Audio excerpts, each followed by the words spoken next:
The marble floors of the High Court gleamed under the afternoon sun, polished to such perfection that Franklin Gray could see his own reflection staring back at him.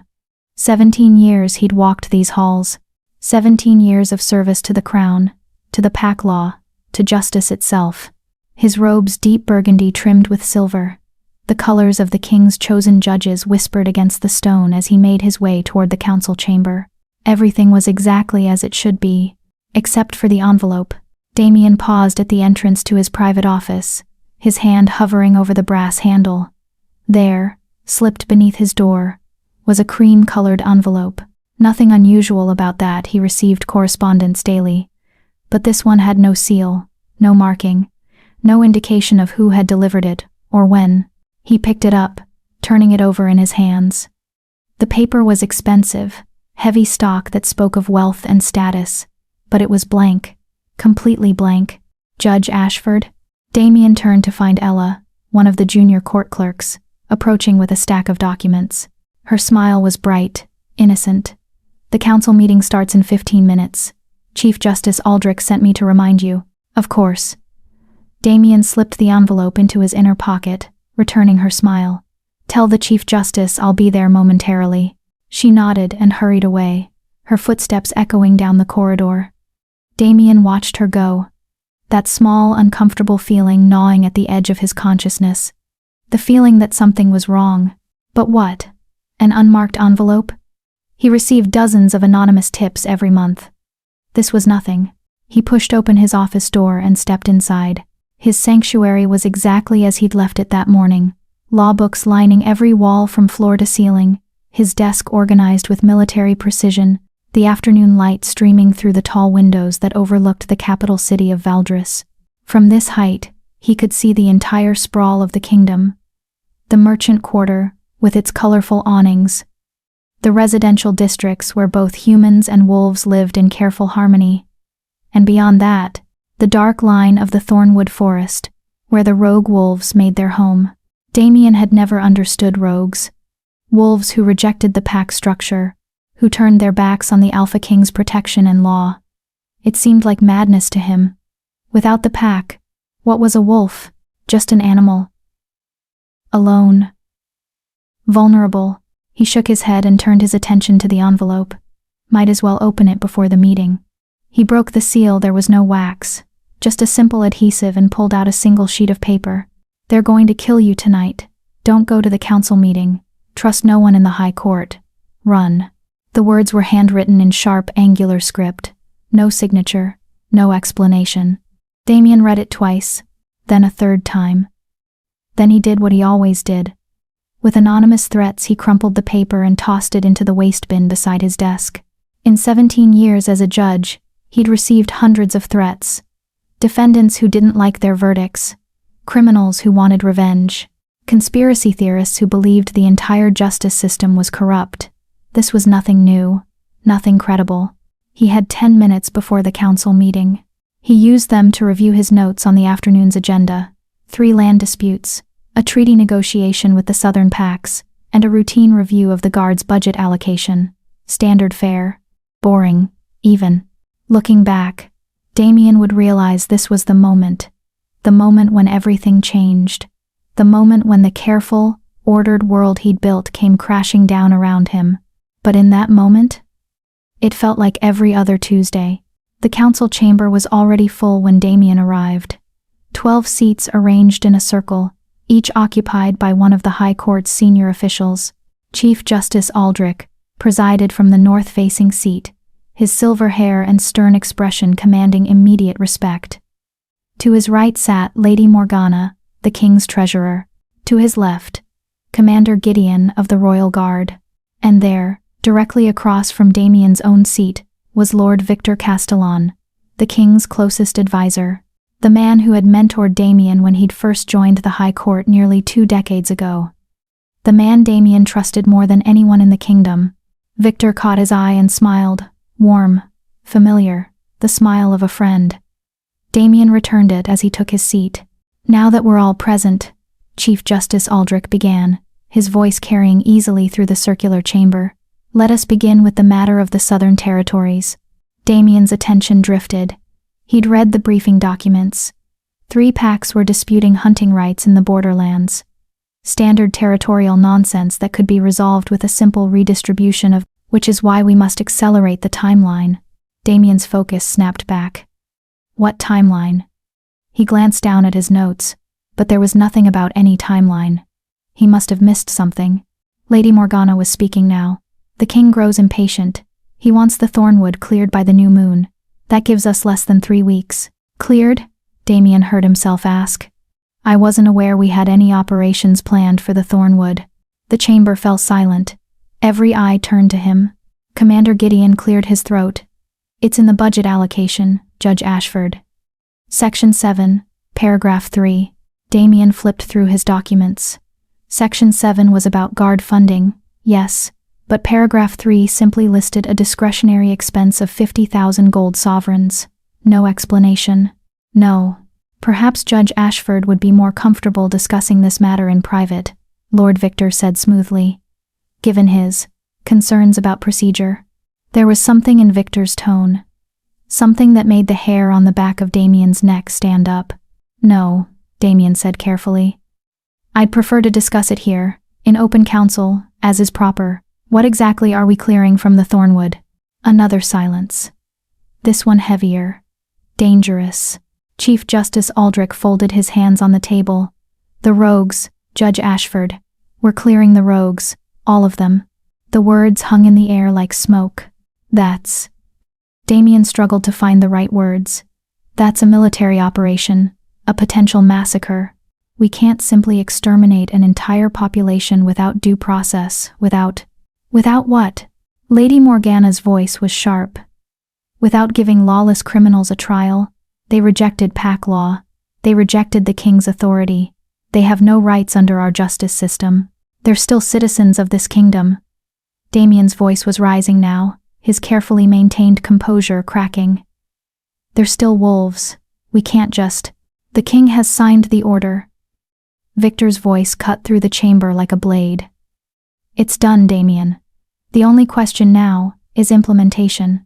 Damien stared at his mentor. At the man who had taught him everything he knew about justice, about mercy, about the rule of law. You can't be serious. Victor, this is genocide. This is necessity. Victor's expression didn't change. The rogues have been a thorn in the kingdom's side for too long. They harbor criminals. They reject taxation. They represent chaos in an ordered society. The king has decided they must be dealt with, and we are his instruments. I won't be part of this. Damien stood, his chair scraping against the marble floor. I won't. Sit down, Judge Ashford. The command came from Commander Gideon, and it wasn't a request. Around the chamber, Damien saw the other council members watching him with cold, calculating eyes. Not the faces of colleagues, the faces of predators. How had he not seen it before? I need to speak with the king directly, Damien said, his mind racing. This order, if it's real, I need to hear it from him myself. That won't be possible, Chief Justice Aldrich said. His Majesty is indisposed. The way he said it, the slight emphasis on indisposed. The way Lady Morgana and Victor exchanged a look. Oh gods, what did you do? Damien's voice was barely a whisper. We did what was necessary, Victor said, rising from his seat. What has always been necessary. The Alpha King was weak, Damien, too concerned with rights and due process and obsolete notions of justice. He would have let the rogues fester until they threatened the entire kingdom. We couldn't allow that. You killed him.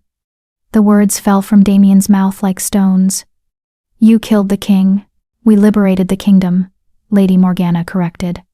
And tomorrow, when we announce His Majesty's tragic illness, the council will assume temporary leadership. By the time anyone questions it, the Thornwood will be ashes, and every rogue in the kingdom will be dead, clean. Final, just. Damien's hand moved to his pocket, to the communication stone that would alert the royal guard, but Commander Gideon was already shaking his head. The guard answers to me, Damien. They have for years. Why do you think this was so easy? They'd planned this. For how long? Months? Years? How many of the decisions he'd supported, The rulings he'd made had been part of this conspiracy. You were supposed to be with us. Victor's voice held genuine regret. We thought you understood. Thought you'd see reason when the time came. But I see now that your idealism runs too deep. Which means, Chief Justice Aldrich said, standing, you represent a problem. The doors to the council chamber burst open. 6 royal guards poured in, their weapons drawn. Not to protect the council. To arrest him. Damien ran. He didn't think. Didn't plan.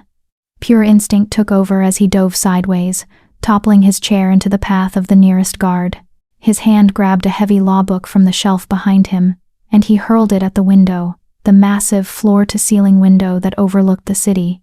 The glass exploded outward in a shower of crystalline shards. Stop him! Victor's voice roared behind him. But Damien was already moving. He jumped, 4 stories, onto a sloped roof, rolling, sliding, barely catching himself on a drainage pipe. His judge's robes tore away, leaving him in his shirt and trousers as he scrambled down the pipe, his hands burning, his heart hammering against his ribs. Shouts above him. The whistle of crossbow bolts. One slammed into the wall inches from his head. He dropped the last 10 feet, hitting the cobblestones hard enough to knock the wind from his lungs. But he couldn't stop, couldn't breathe, could only run. Through the market square. Into the narrow alleys. Behind buildings and through courtyards. His mind screamed at him. Where are you going? What's your plan? They control the guard. They control the court. They control everything. A hand grabbed his arm and yanked him sideways into a shadowed doorway. Don't speak. The voice was rough, low, unmistakably female.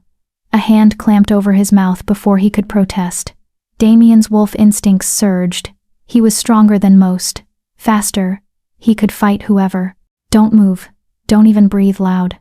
The woman's body pressed against his back, pinning him against the brick wall. She smelled like pine and smoke and something wild. Not a city wolf, not pack. Rogue. Footsteps pounded past the alley entrance, voices shouting orders. Went this way. Check every building. Alive if possible, dead if necessary. The woman's hand tightened over his mouth. Her other hand held something cold and sharp against his ribs. A knife. They stood frozen for what felt like an eternity. Damien could feel her heart beating against his back, steady and controlled. His own was racing like a drum. His entire world had shattered in less than an hour. Everything he'd believed, everyone he'd trusted. They're going to kill you. The woman whispered against his ear. You understand that, right? Whatever you saw, whatever you know, you're a dead man. The footsteps faded. The shouts grew distant. The woman pulled back, removing her hand from his mouth but keeping the knife ready. Damien turned to face her. She was younger than he'd expected. Mid-20s, maybe, with dark hair pulled back in a practical braid and eyes that gleamed gold in the shadows. Wolf eyes. She wore leather and practical traveling clothes, and she looked at him with an expression that was half annoyance, half curiosity. You're a judge, she said, eyeing his torn clothing, the remnants of his formal attire. One of the king's own. Was, Damien corrected, his voice hoarse. I think I just lost that position, along with your life, if you keep standing around in the open. She grabbed his arm again, surprisingly strong, and started pulling him deeper into the alley. Come on, before they circle back. Wait. Damien planted his feet. Who are you? Why are you helping me? The woman turned, and in the dim light, he saw her expression clearly for the first time. It wasn't friendly, it wasn't warm. It was the look of someone who'd made a calculation and come to a conclusion they didn't particularly like. I'm not helping you, she said flatly. I'm stopping the royal guard from spilling blood in my territory. Big difference. Now move, or I'll let them find you after all. But she didn't let go of his arm. And despite everything, despite the betrayal, the conspiracy, the death sentence hanging over his head, Damien found himself following this strange rogue wolf deeper into the shadows of Valdris. Behind them, the shouts grew louder. The hunt had begun. Chapter 2. Alone and hunted. The woman moved through the back alleys of Valdris like she owned them, No hesitation, no wrong turns. Just fluid, confident motion that spoke of someone who knew these streets better than the cobblestones themselves. Damien struggled to keep up. His lungs burned. His hands were scraped raw from the drainage pipe, and he was pretty sure he'd cracked at least one rib in the fall. But every time he slowed, the woman's grip on his arm tightened, pulling him forward. "Where are we going?" he managed between gasps. "Away from the people trying to kill you," she said without looking back. "Keep moving." They ducked under a low archway, through what looked like someone's private courtyard, over a wall, and into another narrow passage. The sounds of pursuit had faded, but Damien knew it was temporary. Commander Gideon had the entire royal guard at his disposal. Hundreds of trained soldiers, trackers, wolves with enhanced senses who could follow a scent trail through a rainstorm. "They'll find me," Damien said, more to himself than to her. "They control everything. The guard, the court, If you're going to panic, do it quietly." The woman stopped so abruptly that Damien nearly crashed into her. She spun to face him, those gold eyes blazing with irritation. "Every word out of your mouth is a risk. Sound carries in these alleys, so unless you want to advertise our location, I suggest you learn to shut up." Damien's jaw clenched. He'd spent 17 years being treated with respect, deference even, being addressed as "Your Honor" or "Judge Ashford." And now this rogue, this stranger was ordering him around like a common criminal. But she was right. He knew she was right. And that made it worse. "Fine," he bit out. "Good. Now come on, we're not safe yet." They kept moving. The architecture changed as they went deeper into the city's underbelly, the polished marble and pristine stonework of the government district giving way to older buildings, crumbling brick, narrow streets that hadn't seen maintenance in decades. This was the forgotten part of Valdres, the part that Damien had only ever seen from his office window, never visited, never thought about. His side was starting to hurt badly. Each breath sent a sharp lance of pain through his ribs. He pressed his hand against it, felt something warm and wet. Blood. When had he? The window. He must have caught himself on the broken glass during his escape. "Stop." The woman's voice was sharp. She'd noticed him faltering. Her eyes dropped to his side, to the spreading red stain on his white shirt. "How bad?" "How bad?" "I'm fine. That wasn't a request for your opinion." "How bad?" Damien pulled his hand away, looked at the blood coating his palm, more than he'd expected. "I don't know.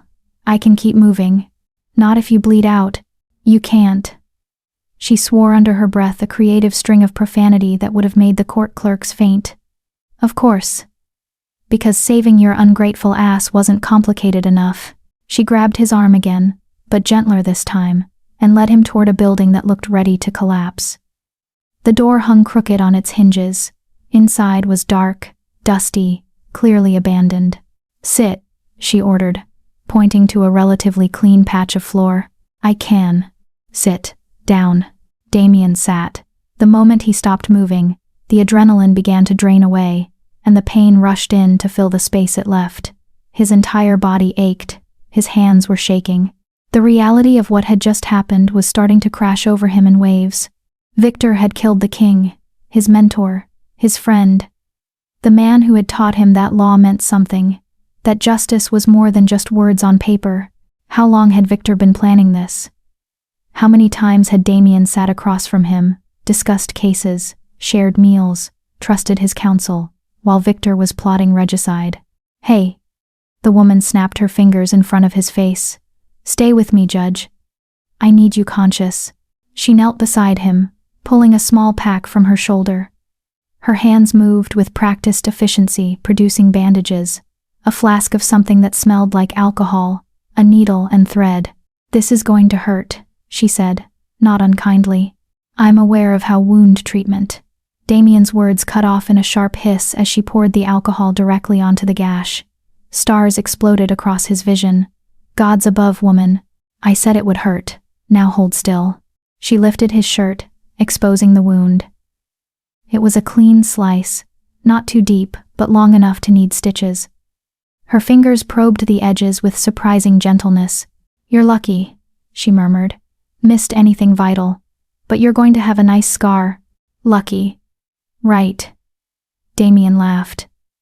But it came out bitter. I've just lost everything. My position. My life's work. The people I trusted most just tried to kill me. But yes, I'm very lucky. The woman looked up at him then, really looked, and something in her expression softened. Just for a moment. You're alive. In my experience, that's luckier than most people get. She threaded the needle. Damien watched her hands scarred, calloused, but steady. Not the hands of someone who lived in comfortable society.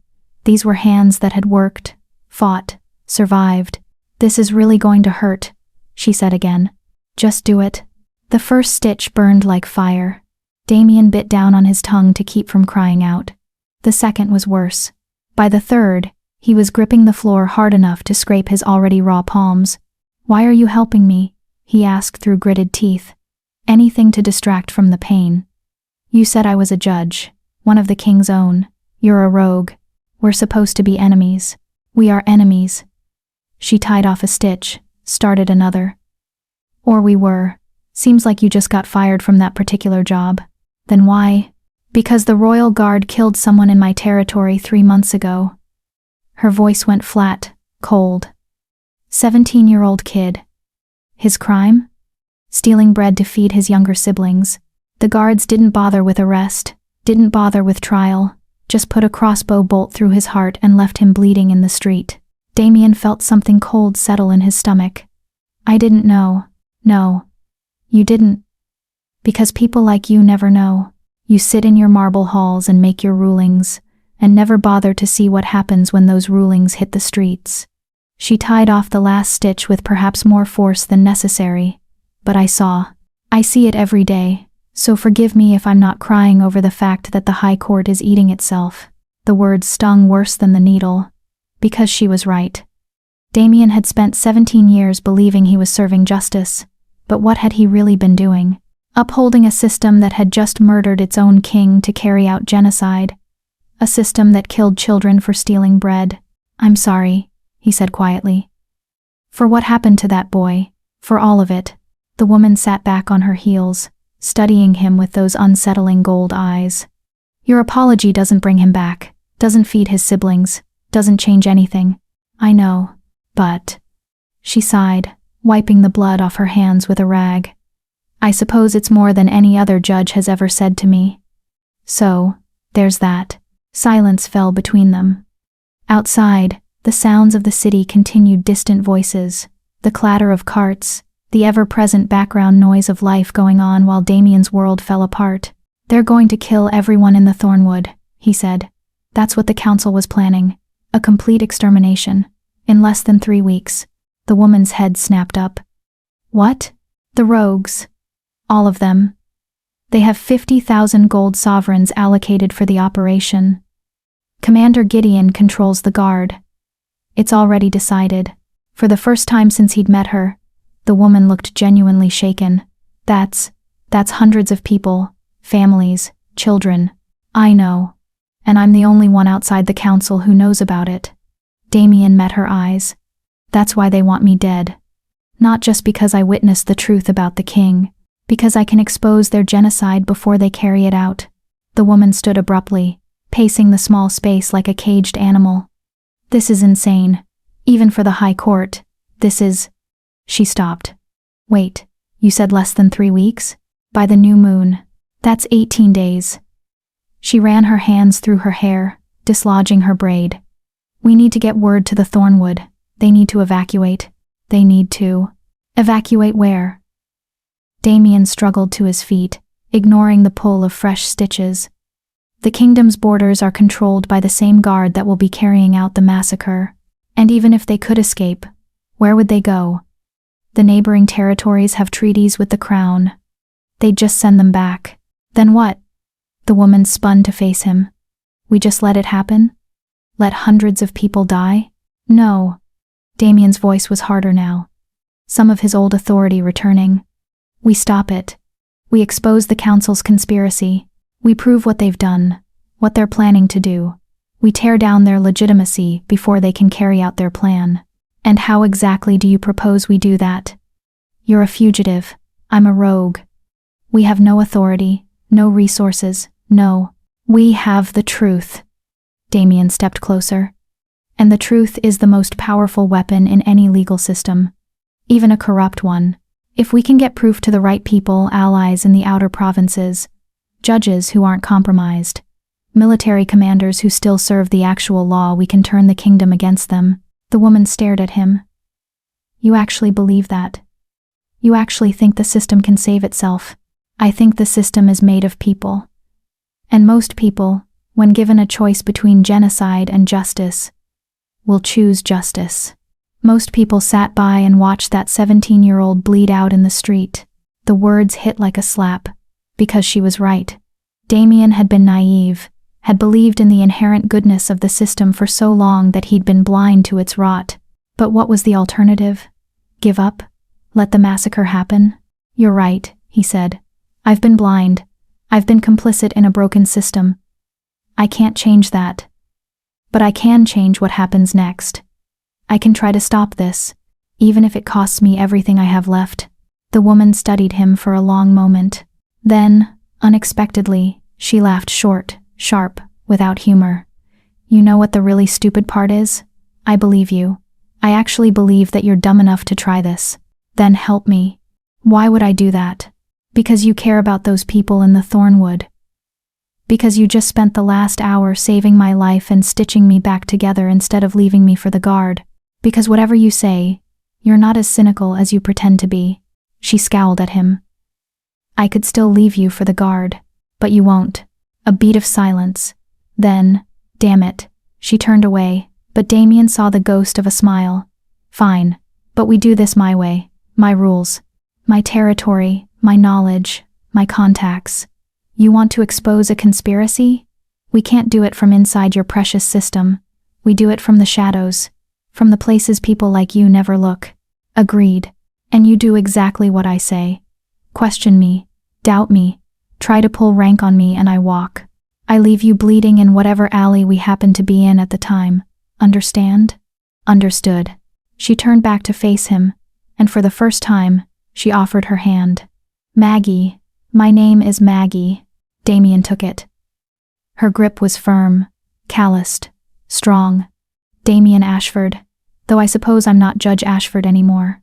No, Maggie agreed. You're just Damien now. Welcome to the bottom, Your Honor. It's not as glamorous as the High Court. I'm noticing that. A sound from outside voices, getting closer. Both of them tensed. We need to move, Maggie said quietly. They're sweeping the district. We can't stay here. Where do we go? She gave him a look that was equal parts resignation and determination. Somewhere they'll never think to look for a judge. The Thornwood. That's suicide. That's where they're planning to, which is exactly why they won't search for you there. Not yet. Not until they're ready to move. She moved to the door, peering out into the street.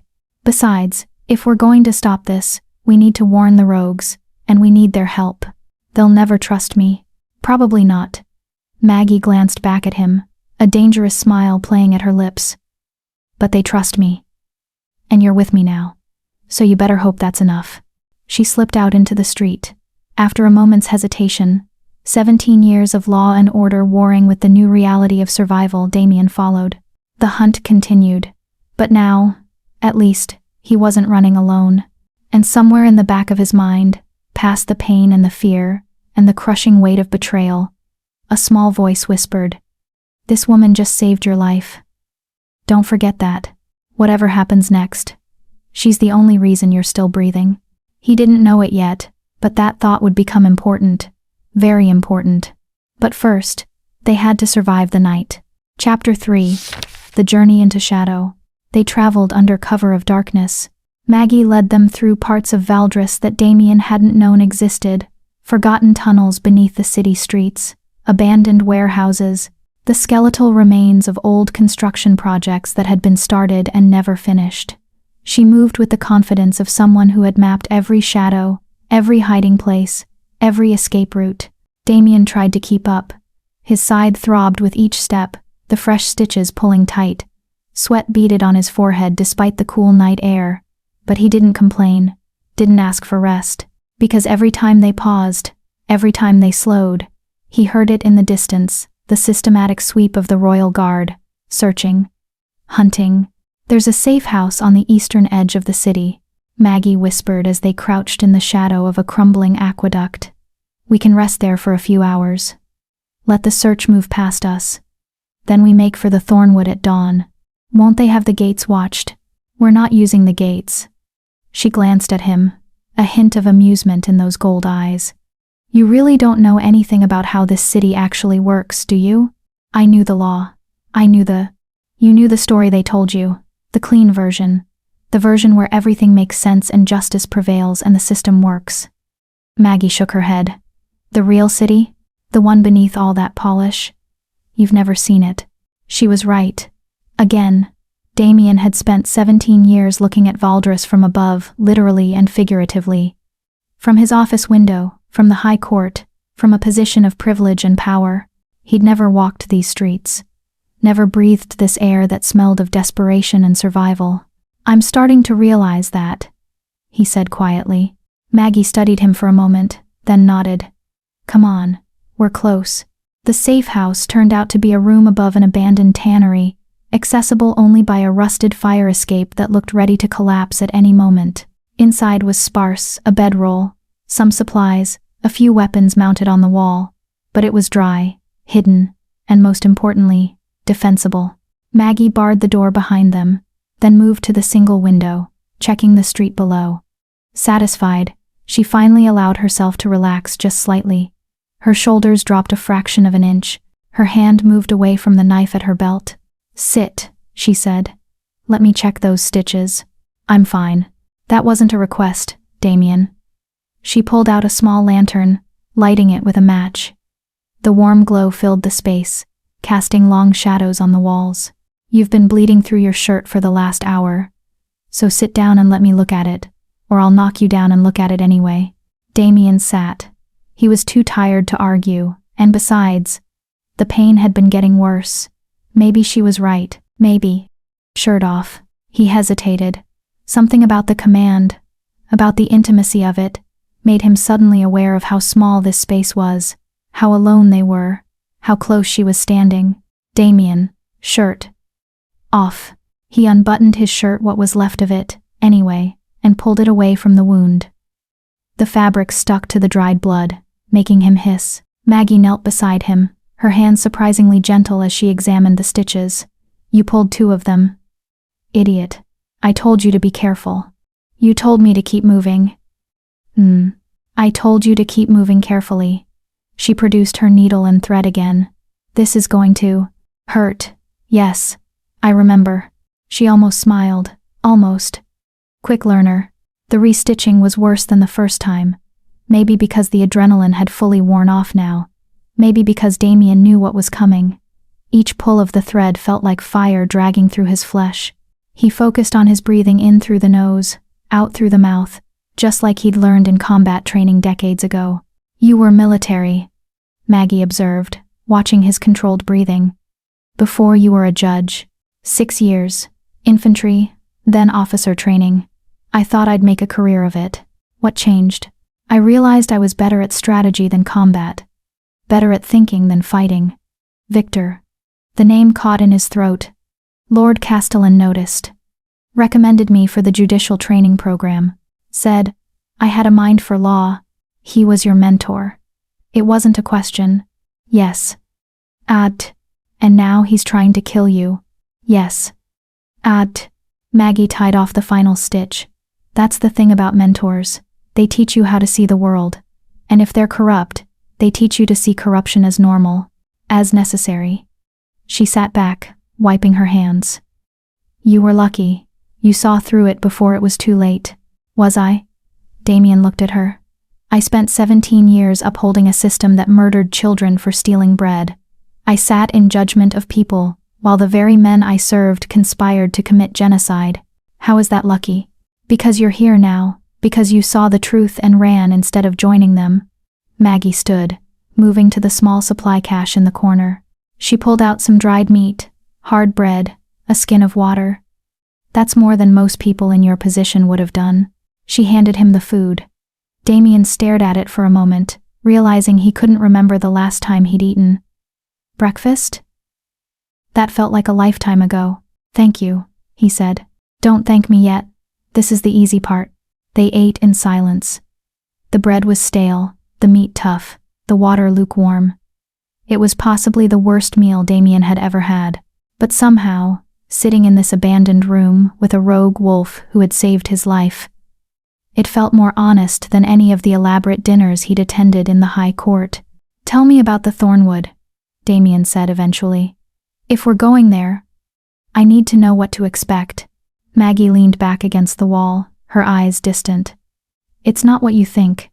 Not what they tell you in the city. They call us rogues like we're criminals, like we rejected pack law because we're animals. But most of the people in the Thornwood? She shook her head. They're refugees. People who didn't fit the kingdom's neat little boxes. Wolves who couldn't afford the pack taxes. Humans who married wolves and got exiled for it. Children born to mixed families. The sick. The different. The inconvenient. How many? Last count? Maybe 400. Spread across a dozen small settlements in the forest. We have rules. Structure. It's not chaos, no matter what your high court believes. But no central authority. No alpha. No. Maggie's voice hardened. We tried that once. Had a leader, someone strong enough to unite the settlements. The crown sent assassins, killed him and his entire family. After that, we learned, no central leadership, no single target, just communities, people helping people. Damien processed that. That's why the council wants you eliminated. Not because you're dangerous to the kingdom, because you're proof that their system isn't necessary. Maggie looked at him with something that might have been respect. Now you're starting to understand. They can't allow an alternative to exist. Can't let people see that wolves can survive, can thrive outside pack law. Damien felt the pieces clicking together. This massacre isn't about security. It's about control. About eliminating evidence that their way isn't the only way. Give the judge a prize. But there was no mockery in Maggie's voice. Just weary acknowledgement. You're learning fast. Not fast enough. Damien stood, moving to the window. Below, the city was quiet. But he knew the guard was out there, searching. We have 18 days to stop them, and we have no proof, no authority, no resources. How do we even start? We start by surviving until dawn. Then we get to the Thornwood and warn them. Maggie joined him at the window. After that, we figure out who in your precious system isn't compromised. Someone must have questioned the king's sudden illness. Someone must have noticed the massive guard redeployment. The outer provinces, Damien said slowly. The lords who govern the territories outside the capital. They're not part of the high court. They answer directly to the crown, not the council. So, if we can get proof to them, they have the authority to challenge the council, to demand investigations, to refuse orders. Damien turned to face her. But we need evidence. We need documentation of the conspiracy, of the assassination, of the planned massacre. The council would never be stupid enough to leave that lying around. Maggie was quiet for a moment. Then, what if they didn't think it was stupid? What if they thought they were completely safe? What do you mean? You said Victor was your mentor, that he trusted you, thought you'd join them eventually. She met his eyes. Would he have kept records? Plans? Things he might have shown you once you were ready to understand? Damien's mind raced.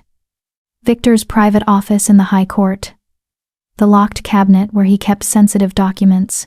How many times had Damien seen him pull files from there? Seen the elaborate lock mechanism? Never thought twice about it because Victor had nothing to hide from a loyal student. His office, Damien breathed. Gods, he kept everything there. Every conspiracy, every plan, probably documented in detail because Victor always believed in maintaining proper records. Even for treason. Can you get in? It's in the high court, the most heavily guarded building in the kingdom. And by now, they'll have my description posted everywhere. Every guard, every servant, I didn't ask if it would be easy. I asked if you could do it. Damien looked at her. Really looked at her. This woman who had saved him, stitched him up, fed him, trusted him with the truth about her people. This rogue, who had every reason to hate him, and everything he represented. Yes, he said. But I can't do it alone. Good thing you're not alone anymore. Maggie pushed away from the window. We rest for 3 hours. Then we move for the Thornwood.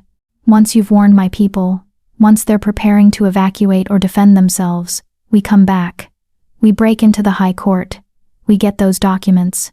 And we burn Victor's entire conspiracy to the ground. That's insane. You have a better plan? Damien didn't. When we break into the High Court and they catch us, they won't arrest us. They'll kill us. Both of us. You understand that? I've been understanding that since the moment I pulled you into that alley. Maggie moved to the bedroll, settling down onto it. Now stop talking and get some rest. You're going to need it. There's only one bedroll.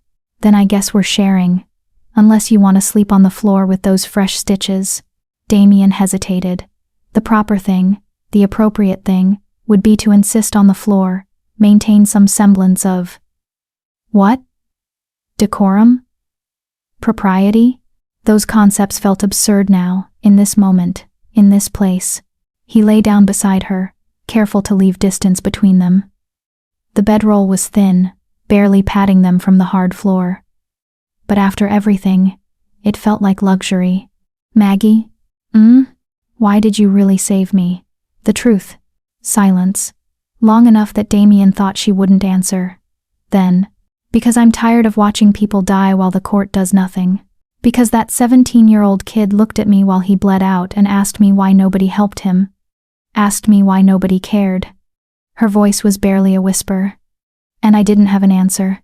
But maybe if I save one judge who actually gives a damn, maybe next time someone asks me that question, I'll have something to say. Damien turned his head to look at her. In the dim lantern light, her profile was sharp, determined. But there was something vulnerable in her expression, something that spoke of old pain, old failures, old ghosts that haunted her. What was his name? Damien asked quietly. The boy who died. Eliam. His name was Eliam. Maggie closed her eyes. He had 2 younger sisters, 7 and 9 years old. After he died, I made sure they got to the Thornwood safely. Made sure they had food, shelter, someone to look after them. It doesn't fix anything. Doesn't bring him back. But it's something. You gave them a chance. That's not nothing. It's not enough. No, Damien agreed. It's never enough. But it's what we have. It's what we do with the time we're given. Maggie opened her eyes, turning to look at him. They were close now, close enough that he could see the flecks of amber in her gold irises, close enough to feel the warmth radiating from her body. You're not what I expected, she said. What did you expect? Someone colder, more arrogant, more judge-like. She almost smiled. But you're just a person. A person who got caught in something bigger than themselves and is trying to do the right thing. Trying and succeeding are different things. True. But trying is the first step. She reached out, and for a moment, Damien thought she might touch his face. But instead, she extinguished the lantern, plunging them into darkness. Sleep, Damien. Tomorrow we start a war. Against the most powerful institution in the kingdom. Those are the only wars worth fighting. Damien closed his eyes. He should have been terrified. Should have been second-guessing every decision that had led him to this moment. But instead, lying in the darkness next to this fierce, complicated woman who smelled like pine and smoke and survival, he felt something unexpected. Hope. Outside, the city slept. The guard continued their hunt. Victor and the council planned their genocide. The world kept turning toward catastrophe. But in this small, hidden room above an abandoned tannery, 2 unlikely allies rested, building strength for the battle ahead, learning to trust, learning to hope. And if Damien's last thought before sleep claimed him was how Maggie's presence made him feel less alone than he had in 17 years of service to the crown, well, that was a truth he could examine later. For now, there was only the darkness, the quiet, and the promise of dawn. Chapter 4. Into the Thornwood. Dawn came too quickly. Damien woke to find Maggie already up, checking weapons, repacking supplies with efficient, practiced movements.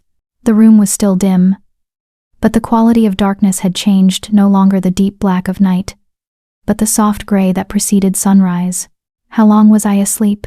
he asked, his voice rough. 4 hours. More than I planned to give you, but you needed it. She glanced at him. "How's the side?" He sat up carefully, testing the stitches. "Still painful, but manageable." "Better." "Good. We leave in 10 minutes. Eat something." She tossed him a piece of dried fruit.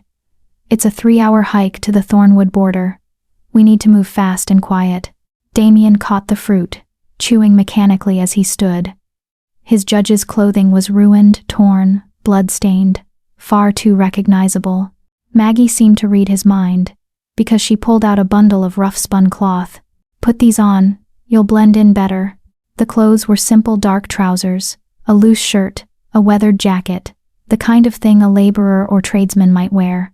Damien changed quickly, hyper-aware that Maggie was deliberately not watching, giving him privacy he hadn't asked for. When he was done, she turned back and nodded approvingly. "Better. You look almost human now." As opposed to a high court judge who's never done a day of real work in his life. But there was no malice in her voice, just statement of fact. They left the safe house as the city began to wake. Vendors setting up stalls, workers heading to their shifts. The ordinary rhythm of life continuing while Damien's world remained shattered. Maggie led them through the eastern districts, always moving, never stopping long enough to draw attention. They passed Royal Guard patrols twice, Damien's heart hammering in his chest, but Maggie's confident stride, her purposeful movement, made them invisible. Just 2 more citizens going about their business. The city walls appeared ahead, tall and imposing. But Maggie veered away from the main gate, following a smaller street that ran parallel to the wall.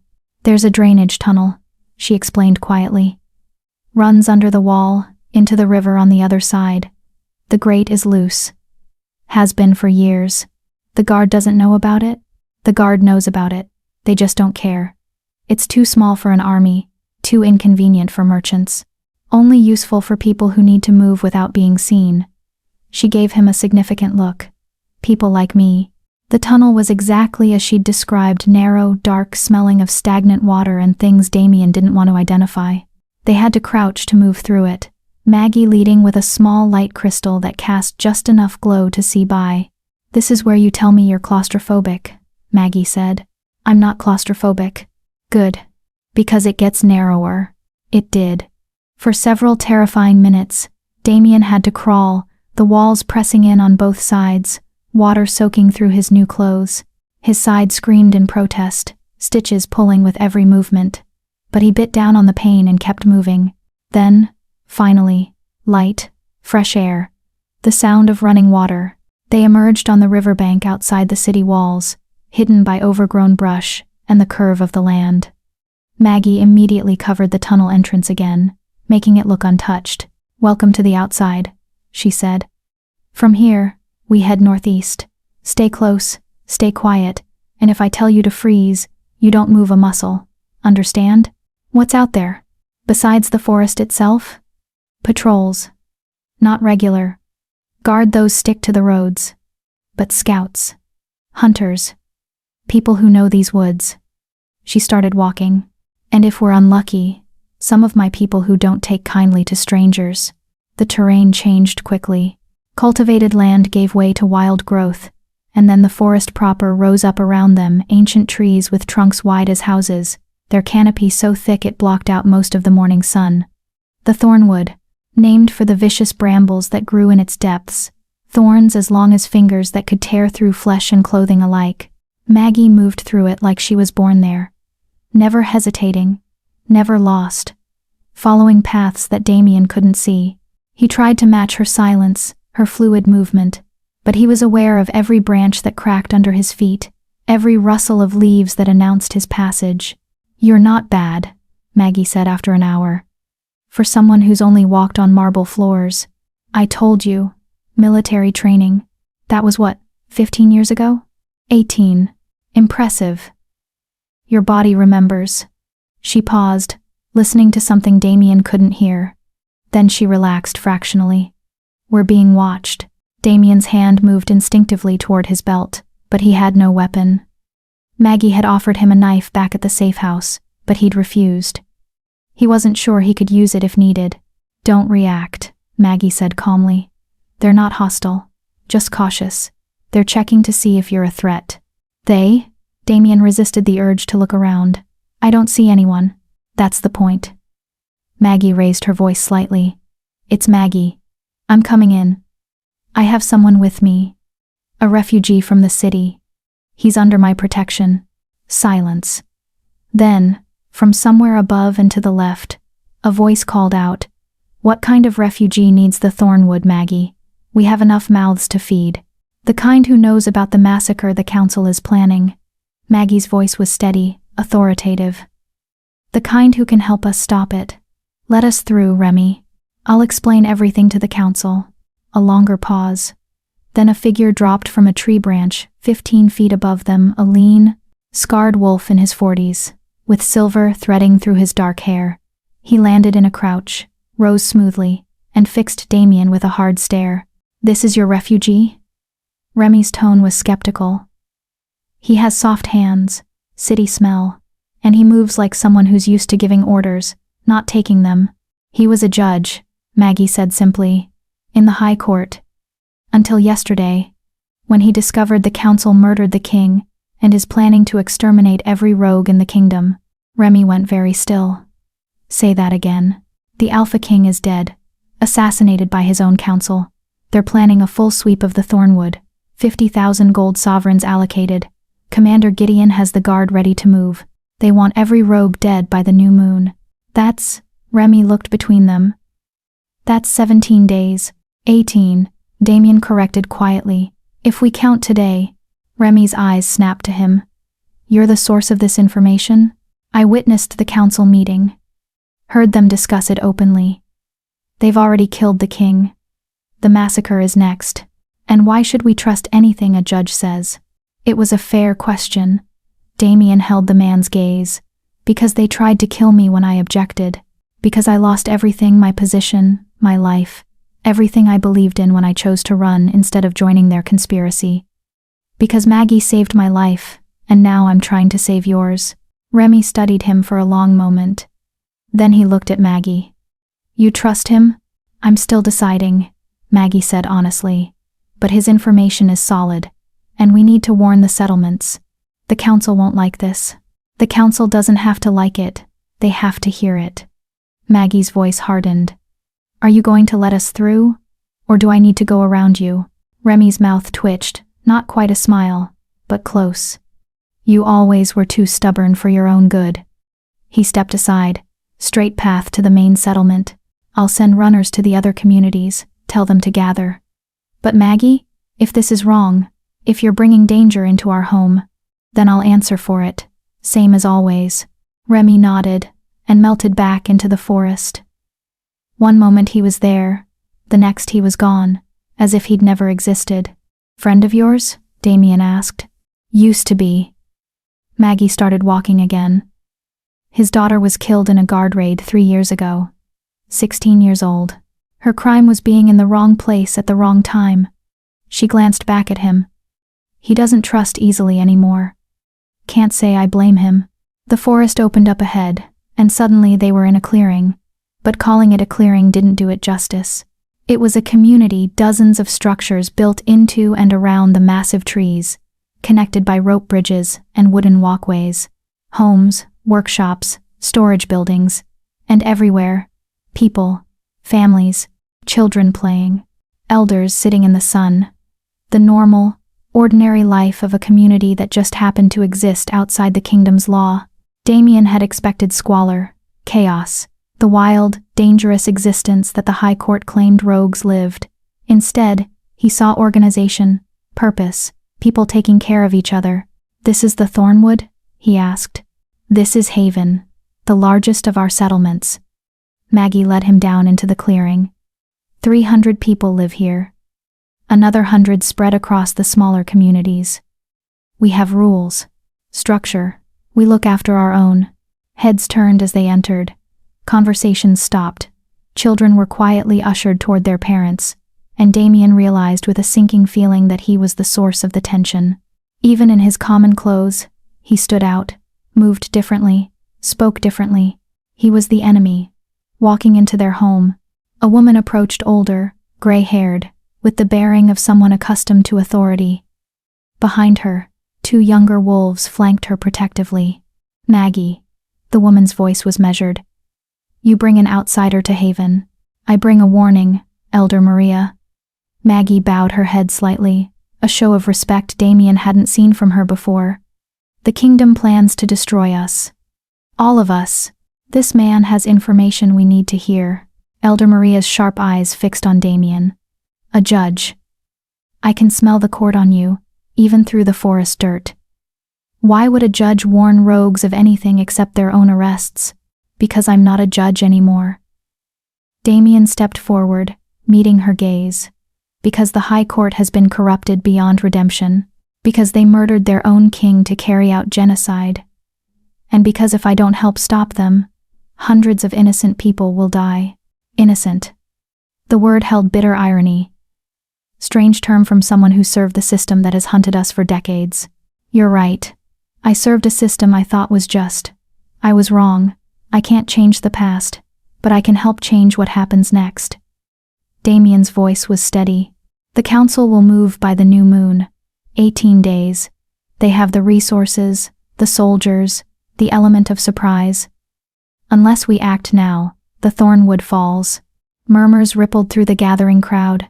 Fear, anger, disbelief. Elder Maria raised her hand, and silence fell instantly. "If what you say is true, then we are already doomed. We cannot fight the royal guard. We have no army, no weapons to match theirs." "We don't need to fight them," Damien said. "We need to expose them. The outer provinces still have loyal commanders.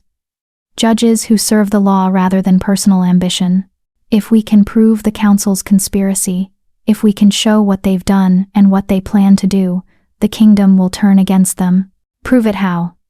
Another voice from the crowd. "With what evidence?" "Lord Victor Castellan keeps detailed records in his private office. Documentation of every decision, every plan. It's how he operated, meticulous, organized, believing himself untouchable." Damien looked around at the assembled faces.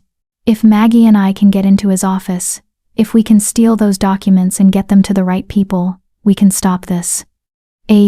That's suicide," someone called out. "Probably," Maggie agreed. "But it's also the only chance we have. The High Court is the most heavily guarded building in the kingdom, and by now they'll have Damien's description circulated everywhere. But I know those buildings, know how to move unseen. And Damien knows the layout, knows where to look. You ask us to stake our survival on a desperate infiltration by 2 people." Elder Maria's expression was grave. "And if you fail? The council moves forward, and we have lost our only warning, our only chance to prepare.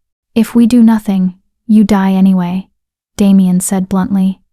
"At least this way, you have a chance. Prepare defenses, plan evacuation routes, gather whatever resources you can. And if Maggie and I succeed, you won't need them. The council will fall before they can act. And if you fail, then you'll have 18 days warning instead of none. You can scatter, hide, survive. Some of you, anyway." Damien's voice softened.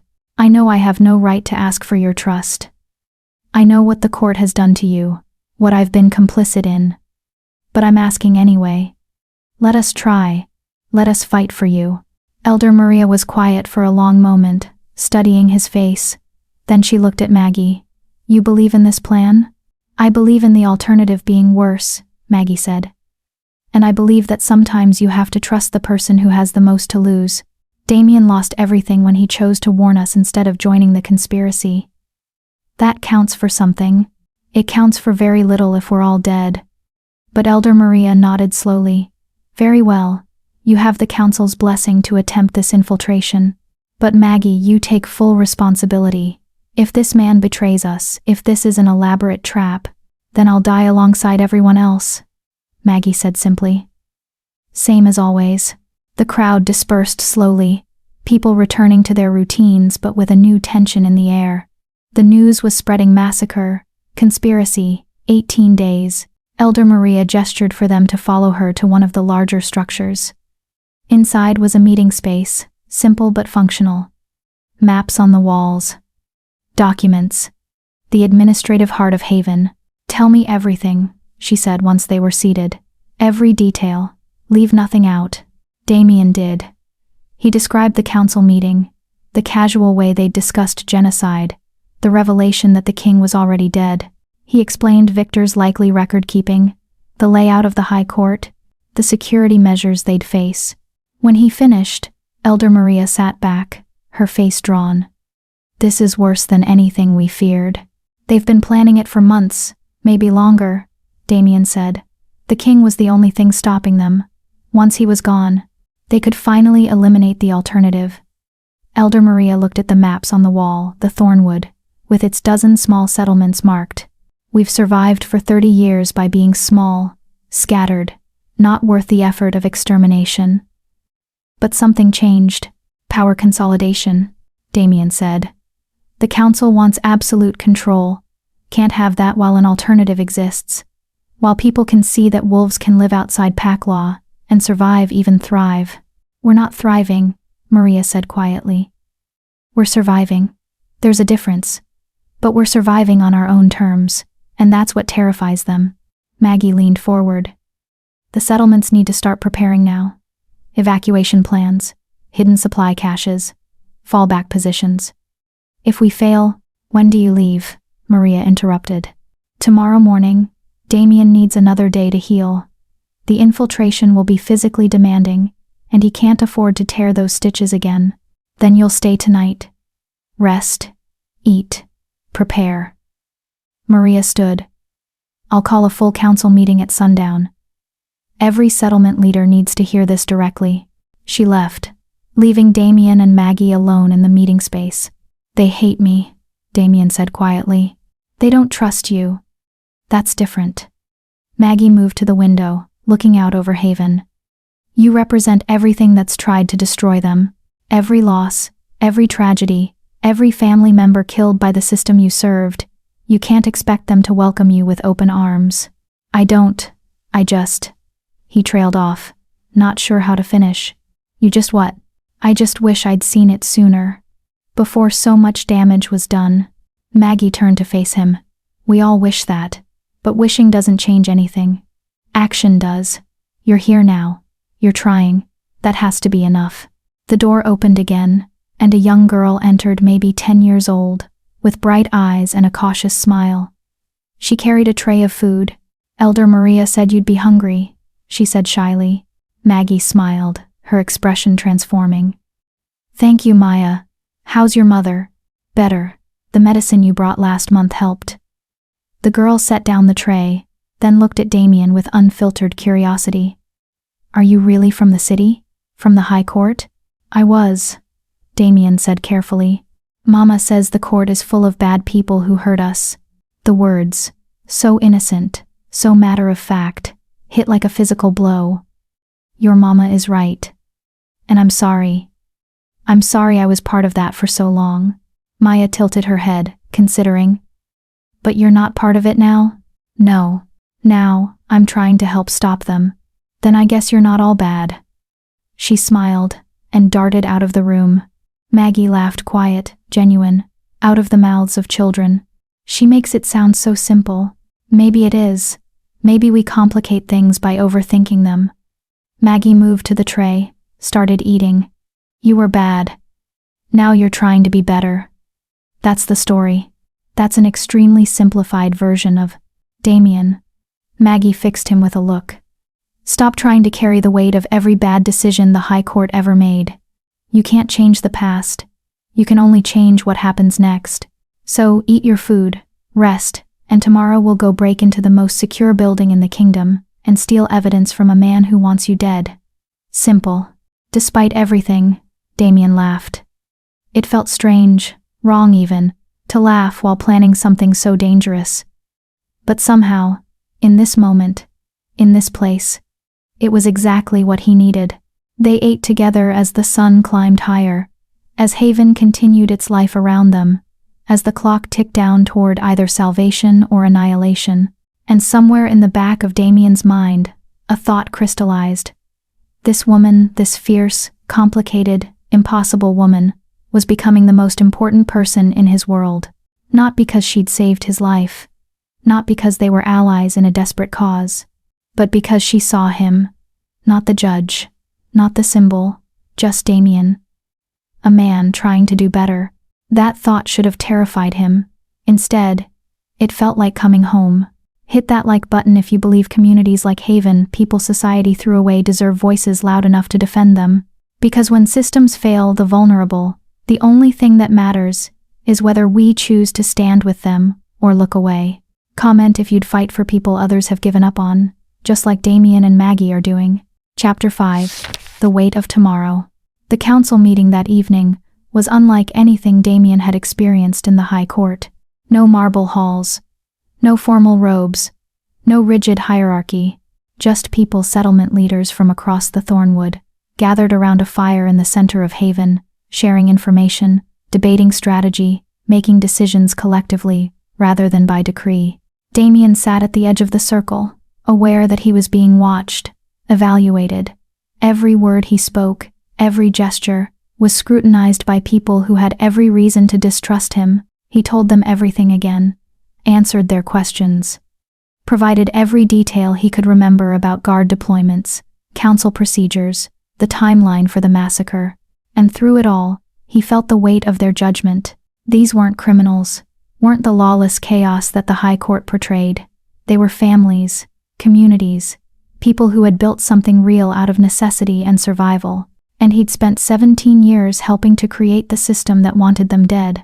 The evacuation plans need to be finalized by week's end, said Rowan, leader of one of the smaller settlements. He was young, maybe 30, with burn scars covering half his face. If the infiltration fails, we'll need time to scatter. Scatter where? Another leader, Lena, an older woman with iron-gray hair. Every neighboring territory has treaties with the Crown. They'll just send us back, or kill us themselves to curry favor. Then we go further, beyond the treaties, past the borderlands. That's weeks of travel, through hostile territory, with children, elderly, sick. Lena shook her head. Half of us won't make it. Half is better than none, Rowan countered. The debate continued. Damien listened, making mental notes. These people were strategic, practical. They'd survived this long by being smart, adaptable, but there was fear beneath the pragmatism, the knowledge that no matter what they decided, people would die. Maggie sat beside Elder Maria, contributing occasionally but mostly listening. She caught Damien's eye once, a brief connection across the firelight. He couldn't read her expression, too many shadows, too much distance. Finally, as the moon rose high above the canopy, Elder Maria raised her hand. We've talked enough for tonight. The infiltration attempt will proceed as planned. Maggie and the judge leave at dawn. The rest of us prepare for the worst while hoping for the best. She looked around the circle. Go home, be with your families, and pray to whatever gods you still believe in that we survive the next 18 days. The gathering dispersed slowly, leaders returning to their settlements, Haven residents heading to their homes. Damien stood, unsure where he was supposed to go. He had no place here. No. Come on, Maggie said, appearing at his elbow. You're staying with me tonight. Elder Maria's orders. I can find somewhere else. I don't want to impose. It's not about what you want. It's about keeping you alive. She started walking, and Damien followed. Haven doesn't have guest quarters, and if I leave you unsupervised, someone might decide you're a threat and handle it permanently. So you stay where I can see you. Her home was small, a single-room structure built into the base of a massive oak tree, with walls of woven branches and a roof of layered bark. Inside was sparse but functional. A bed, a small table, shelves with supplies, personal items scattered around a worn book, a carved wooden figure, clothes hanging from pegs. It's not much, Maggie said, suddenly self-conscious. It's honest, Damien replied. More honest than anything in the High Court. Maggie busied herself lighting candles, pulling out supplies. There's a wash basin in the corner if you want to clean up. And I need to check those stitches again before we sleep. Damien moved to the basin, splashing water on his face. It was cold, shocking, grounding. He looked at his reflection in the small mirror above the basin. A stranger looked back. 2 days ago, he'd been Judge Ashford, respected, powerful, certain of his place in the world. Now he was just Damien, a fugitive with no home, no identity, no certainty except the woman standing behind him. Shirt, Maggie said. He removed it, and she examined the wound with clinical efficiency. Her fingers were gentle, careful not to cause unnecessary pain. It's healing well, she said. No infection.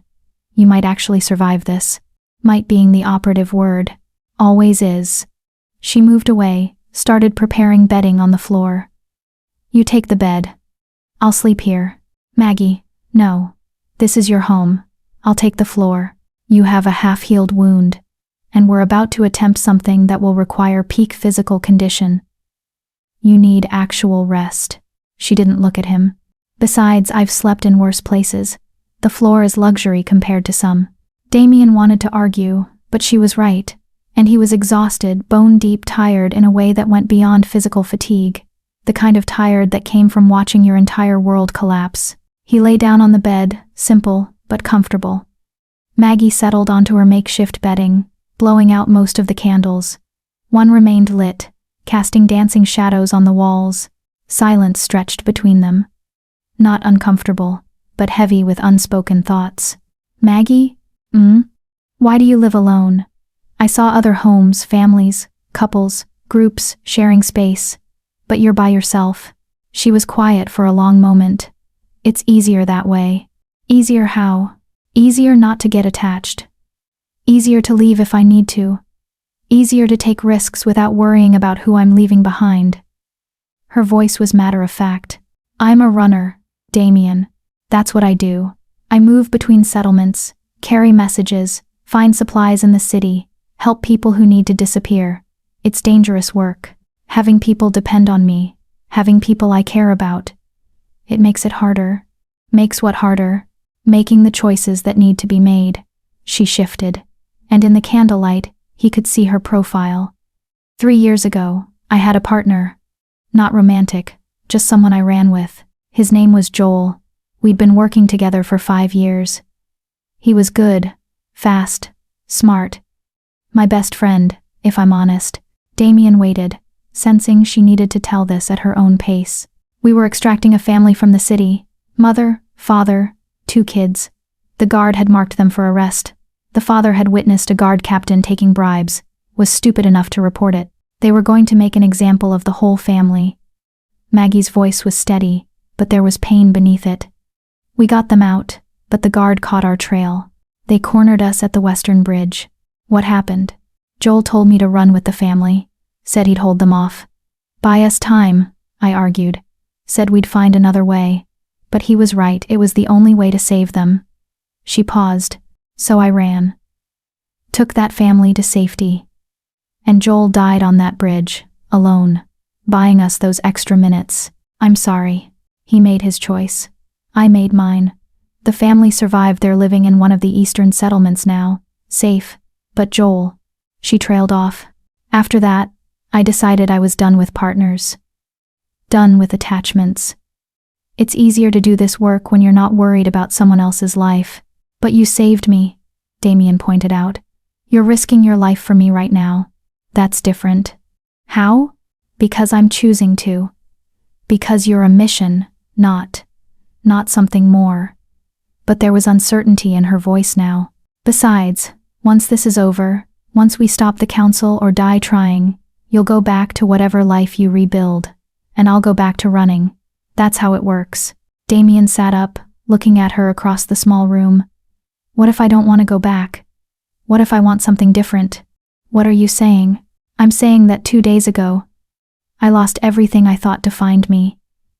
My position, my authority, my understanding of the world. And you know what I discovered? He met her eyes. None of it mattered. Not really. The things that matter are truth, justice, real justice. Not the corrupted version I served and people who stand up when everything tells them to sit down. People like you. Maggie stared at him. Damien, I'm not saying this well. I'm trying to say thank you. For saving me. For showing me what I was blind to. For giving me a chance to do something that actually matters. He lay back down. You're not just a mission to me, Maggie. You're the reason I'm still alive. And more than that, you're the reason I want to stay alive. The silence that followed was different. Charged. Heavy with meaning neither of them was ready to name. Get some sleep, Maggie finally said, her voice rough. We have a long day tomorrow. You too? I will. But neither of them slept. Not right away. They lay in the darkness, aware of each other's presence, the small space between them feeling simultaneously too large and too small. Damien's mind drifted. Tomorrow they would leave Haven, travel back through the Thornwood, break into the High Court. It was suicidal. Victor would have increased security. The entire guard would be looking for Damien.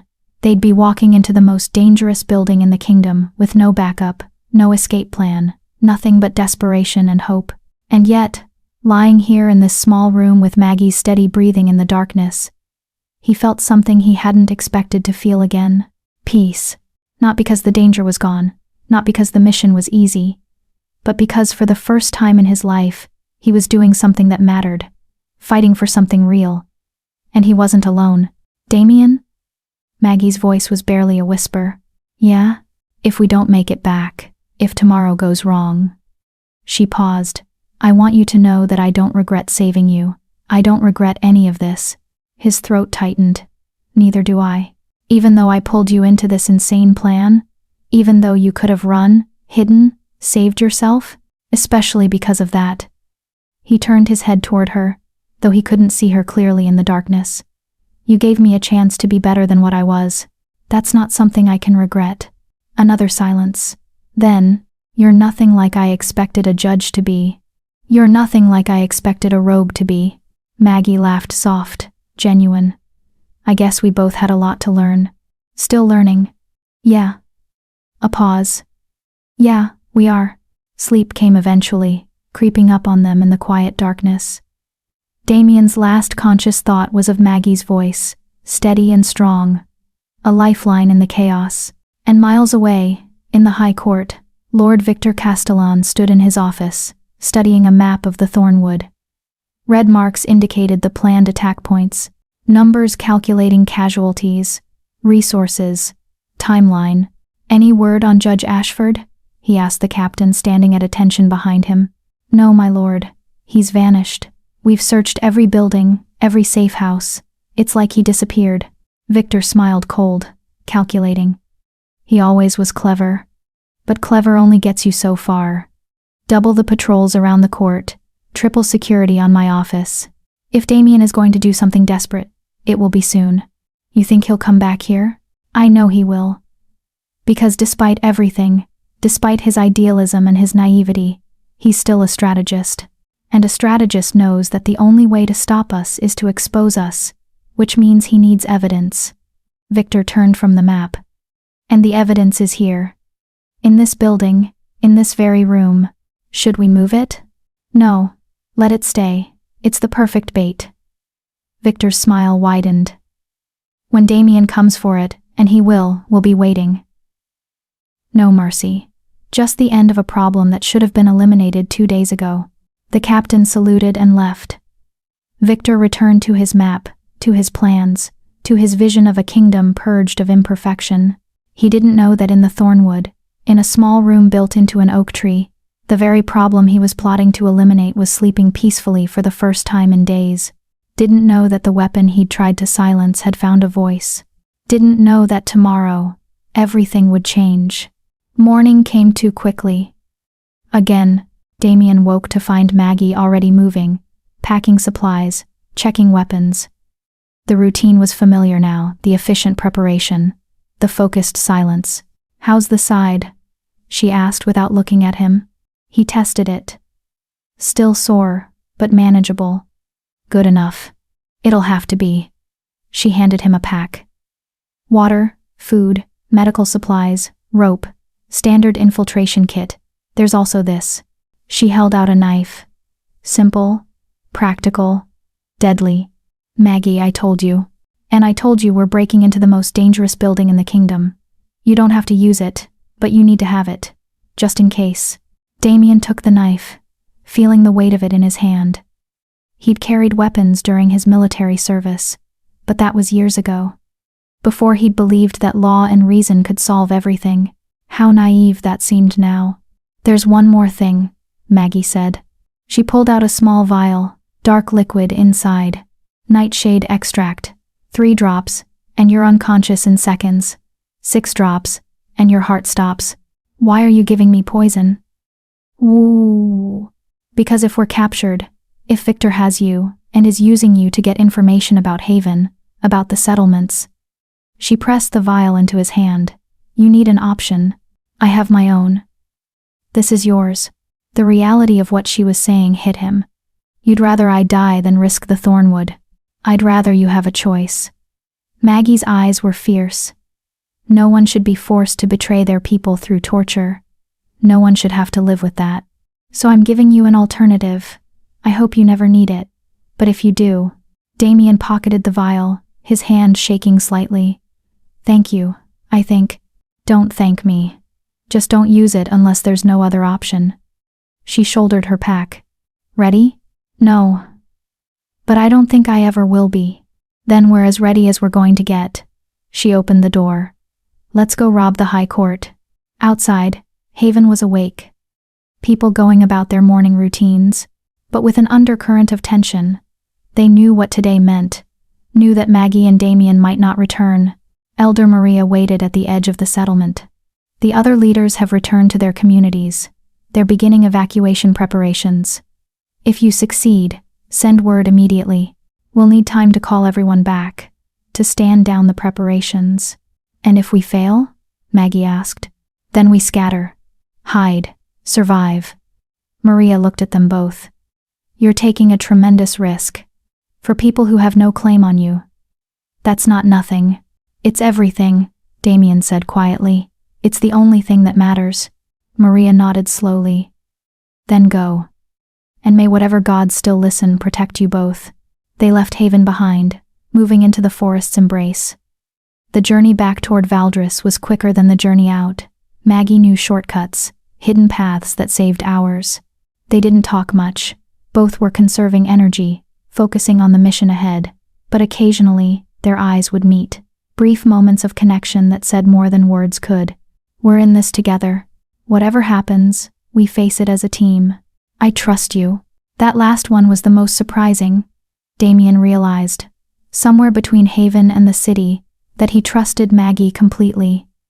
Trusted her judgment, her skill, her integrity. In 3 days, she'd become the person he relied on most in the world. When had that happened? When had this fierce, complicated woman gone from stranger to savior to, what? Partner? Friend?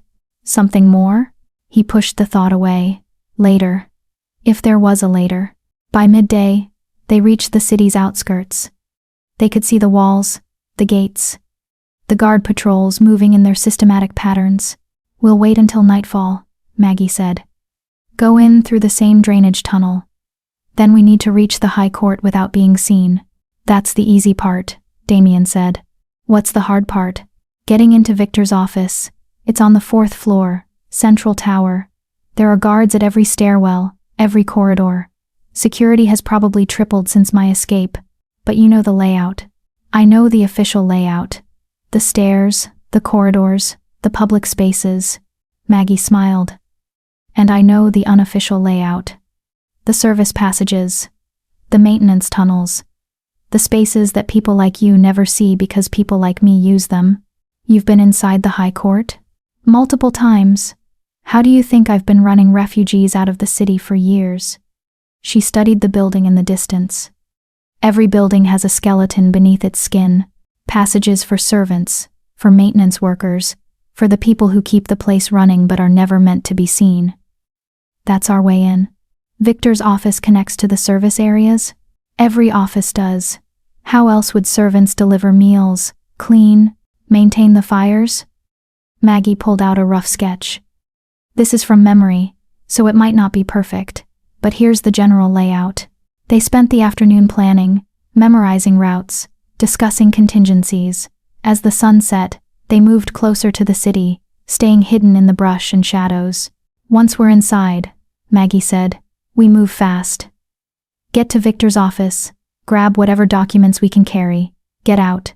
No unnecessary risks, no heroics. Agreed. And Damien? She looked at him seriously.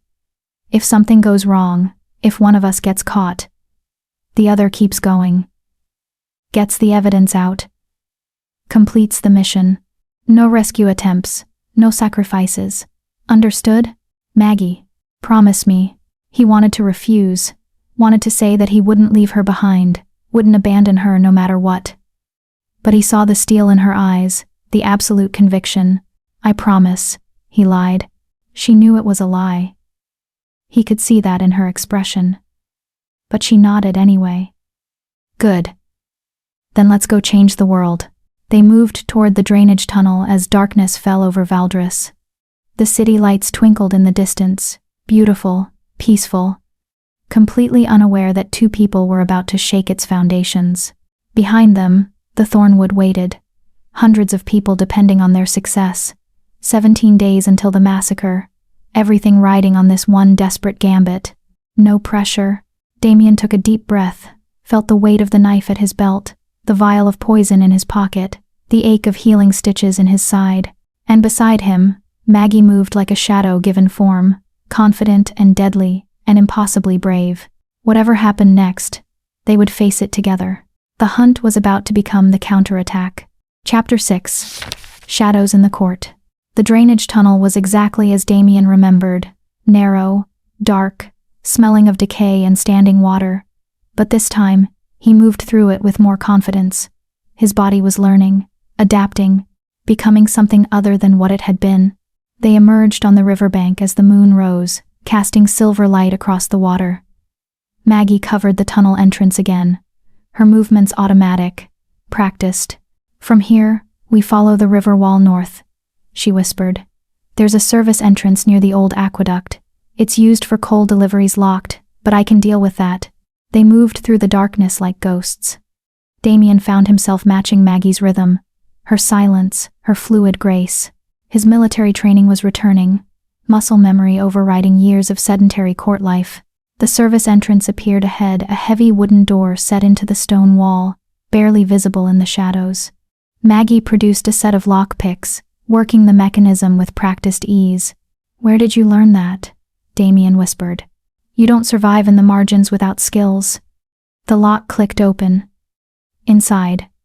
Quickly, the passage beyond was dark, narrow, smelling of coal and dust. Service corridors, the veins and arteries of the High Court that Damien had never seen, never thought about. The invisible infrastructure that kept the building functioning. Maggie moved forward confidently, and Damien realized she'd memorized this route. How many times had she been here? How many refugees had she smuggled through these very passages? Guard changes at midnight, Damien whispered. That's our best window. They'll be distracted, less attentive. How long until midnight? 20 minutes. Then we wait here. Maggie pulled him into a small alcove, barely large enough for both of them. The space was cramped, forcing them close together. Stay quiet. Stay still. They pressed against the wall, bodies close, breathing synchronized. Damien could feel Maggie's heart beating steady, controlled, while his own hammered against his ribs. Footsteps echoed above them. Voices. The regular patrol passing through the main corridors. Maggie's hand found his, squeezed once. Stay calm. We're safe here. The footsteps faded. The voices grew distant. But they remained frozen, waiting, every sense heightened. You're good at this, Damien whispered, barely audible. Practice. Her breath was warm against his ear. You're not bad yourself. For a judge. Former judge. Right, former. There was something in her voice, amusement, maybe, or something deeper. What will you be after this, when we've stopped the council, when this is over? I don't know, I haven't thought that far ahead. Liar. She shifted slightly, and he felt rather than saw her smile in the darkness. "You're a strategist. You always think ahead." She was right. He had thought about it. About what came after. About whether there was a place for him in whatever world emerged from this chaos. "I thought maybe I could help," he said quietly. "Not as a judge. Not with authority or power. Just help. The way you do. Moving between places. Protecting people who need protection. Making sure the system, whatever system we build, actually serves justice instead of just power. That's a good dream. It's naive, isn't it? Maybe. But naive dreams are better than cynical nightmares." Maggie's hand was still in his, her fingers intertwined with his own. "The world needs people who still believe things can be better." "Do you believe that?" She was quiet for a long moment. "I believe that people like you, people who had everything and gave it up for what's right, give me hope. And I haven't had much of that in a long time." The footsteps returned, closer this time. They pressed deeper into the alcove, holding their breath. A guard passed within feet of their hiding spot, his torch casting dancing shadows on the walls. Then he was gone. Maggie checked the small timepiece she carried. "Midnight. Let's move." They emerged from the alcove, moving deeper into the service corridors. The passages twisted and turned, occasionally opening into larger spaces, storage rooms, coal cellars, maintenance areas. Maggie navigated them all with certainty. "Here." She stopped at a narrow stairwell. "This leads up to the 3rd floor. From there, we use the servants' passage to reach the 4th floor central tower." The stairs were steep, dark, clearly not meant for regular use. They climbed in silence, every creak of wood, making Damien's heart race. 3rd floor. The corridor beyond was better lit candles and sconces, carpeted floors. This was closer to the public areas, more dangerous. "Stay behind me," Maggie whispered. "And if we encounter anyone, let me handle it." "Maggie, you're recognizable. I'm not. If someone sees us, I'm just a servant moving through the halls. But if they see you..." She didn't need to finish. They moved along the corridor, past closed doors, past tapestries, and artwork Damien recognized from his years in this building. It felt surreal, being here as an intruder in a place he'd once called home. Voices ahead. Maggie pulled him into a doorway, a linen closet, barely large enough for one person, let alone two. They squeezed inside, the door cracked just enough to see through. 2 guards passed, discussing the search for the traitor judge. Damien heard his own name, heard the speculation about where he might have gone. One guard thought he'd fled to the southern territories. The other insisted he was still in the city, hiding. Neither considered that he might be inside the high court itself. The guards moved past. Maggie waited a beat, then 2, then eased the door open. 4th floor, she breathed. "Come on." The servants' passage to the 4th floor was even narrower than the previous stairs, more ladder than staircase, with handholds carved into the stone. Damien's side protested as he climbed, stitches pulling, but he gritted his teeth and kept moving. 4th floor. The central tower. Victor's domain. The passage opened into a small antechamber, a space where servants would wait before entering the formal offices. Maggie peered through the peephole in the door leading to the main corridor. 2 guards, she whispered, stationed outside Victor's office.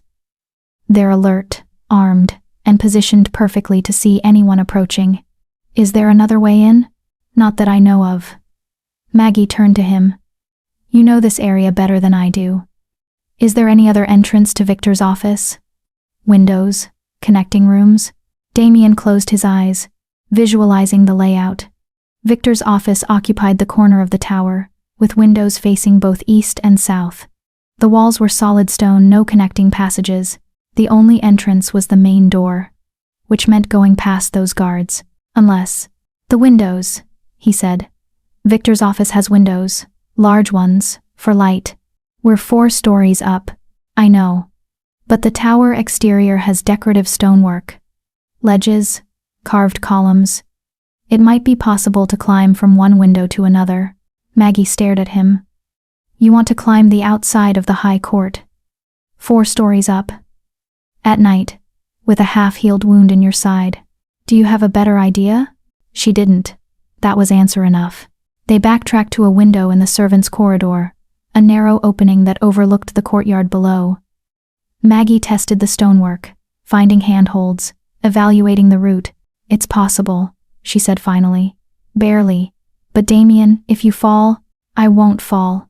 If you fall," she continued, "you die. And I complete the mission alone. Agreed?" "Agreed." She looked at him for a long moment, something unreadable in her expression. Then she pulled off her pack, removing a length of rope. "I'll go first, establish the route.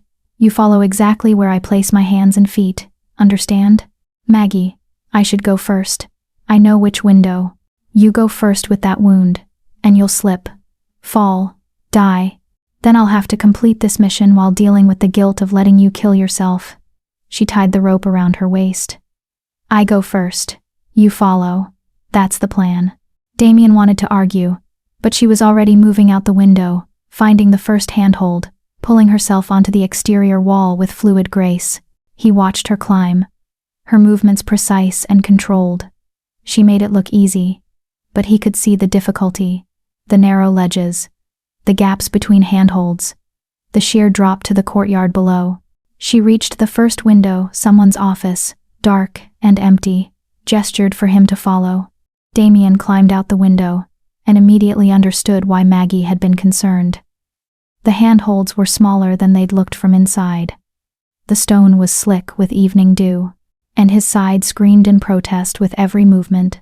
But he climbed, hand over hand, foot by foot, not looking down, focusing only on the next hold, the next movement. He reached Maggie, and she was already moving toward the next window. Victor's window. The ornate carved frame was visible ahead, light showing behind the curtains. Victor was in his office. Working late. Of course he was. Maggie reached the window, peering carefully through a gap in the curtains. She signaled back to Damien. One person. Alone. Distracted. This was their chance.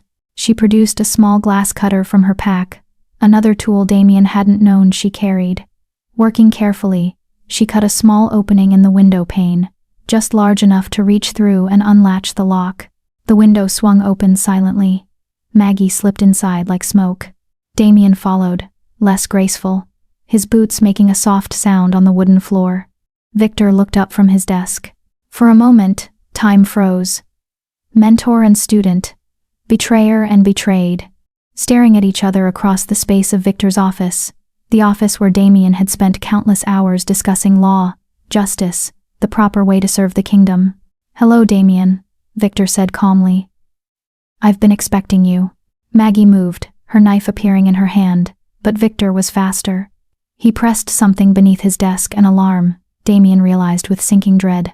"The guards will be here in 30 seconds, Victor said, standing. "You could run, probably make it to the window before they arrive, but then you'd leave empty-handed. Or—" he gestured to the locked cabinet behind his desk. "You could take what you came for. The evidence. All of it. Every plan, every document, every piece of proof you need to expose the council." "Why would you tell us that?" Maggie demanded. "Because I want Damien to make a choice." Victor's eyes never left Damien's face. "Run now, save yourself, or stay, get the evidence, and face capture. What will it be, my former student? Survival, or principle?" Footsteps in the corridor, getting closer. "Damien, we have to go," Maggie said urgently. "Now." But Damien was staring at the cabinet, at everything they'd come for, the proof that could save hundreds of lives, the evidence that could stop the massacre. 20 seconds. "The combination," Damien said. "What's the combination to the cabinet?" Victor smiled sad, almost fond. "You really haven't changed. Still choosing justice over survival." He recited a series of numbers. "I taught you well, Damien, even if you're using those lessons against me." 15 seconds. Damien moved to the cabinet, his fingers flying over the lock mechanism, the numbers Victor had given him. Click. Click. Click. The cabinet opened. Inside were files, documents, maps, everything. Victor really had documented everything. 10 seconds. "Damien," Maggie was at the window. We can't carry all of that. She was right. There were dozens of files. They could take maybe 3, 4 at most. 5 seconds.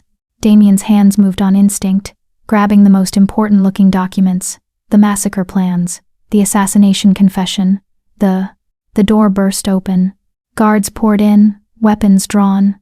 6 of them, maybe more, shouting, chaos. Maggie grabbed Damien's arm, pulling him toward the window. But there were guards in the courtyard now too, looking up, pointing. They were trapped. Victor stood calmly behind his desk, watching. It's over, Damien. Put down the documents. Surrender. I'll make it quick. Damien looked at the files in his hands. At Maggie beside him, knife ready, prepared to fight impossible odds. At the window behind them, 4 stories above stone courtyard. At the guards blocking the door. No escape. No way out. Unless… Maggie, he said quietly. Do you trust me? What? Damien, now is not the time for… Do you trust me? She looked at him, and something passed between them. Understanding. Connection. Yes, I trust you. Then hold on to those documents. Don't let go no matter what. He handed her the files, then turned to Victor. You want me? You can have me. But she goes free. With the evidence. That's the deal. Damien, no. Maggie started. That's the deal, Damien repeated, louder. Me for her. Me for the evidence reaching the people who need to see it. Victor studied him. You'd sacrifice yourself? For a rogue? For people you don't even know? For what's right, which is something you stopped believing in a long time ago. The guards were surrounding them now. 6 sets of weapons pointed at Damien's chest. But Victor held up his hand, stopping them. Very well, Victor said. The rogue goes free. With the documents, you stay. And Damien? This time, there will be no escape. No clever tricks. You'll die in this building. Today. That's your choice? That's my choice. No. Maggie grabbed his arm. We made a promise. We said no sacrifices. We said, I lied. Damien looked at her, really looked at her, memorizing her face. Get those documents out. Warn the provinces. Stop the massacre. That's all that matters. You matter. Her voice broke. Damn it, Damien, you matter. Then make sure this means something. He pulled away from her grip, stepping toward the guards. Go. Now. Before they change their minds. Maggie stood frozen. The documents clutched to her chest, her expression devastated. Then, slowly, she moved toward the window. I'll come back for you, she said. No, you won't. You'll complete the mission, like we agreed. I agreed to no such thing. She was at the window now, one leg over the sill. This isn't over, Damien. I don't leave people behind. I don't. Lord Castellan. A guard lieutenant burst into the room. The Thornwood settlements are mobilizing. Our scouts report they're preparing defenses, evacuating civilians. They know about the operation. Victor's head snapped toward Maggie. You told them. You warned them already. Maggie smiled, fierce, triumphant. Did you really think we'd come here without a contingency plan? The moment we entered the city, runners went out. The Thornwood knows everything. And by now, so do the outer provinces. You're done, Victor. You're just too arrogant to realize it. Then we moved the timeline up. Victor's voice was ice. Lieutenant, send word to Commander Gideon. The Thornwood operation begins immediately. Tonight, we hit them before they can fully prepare. No! Damien lunged forward, but the guards caught him, slamming him against the wall. Pain exploded through his side. Fresh blood soaked through his shirt. Tonight, Victor repeated. Every settlement, every rogue. We end this problem once and for all. He looked at Maggie. Your warning bought them hours, not days. They'll still die. All of them. Maggie's expression went cold. Deadly. Then I'll die with them. Fighting you. Stopping you. She dropped out the window.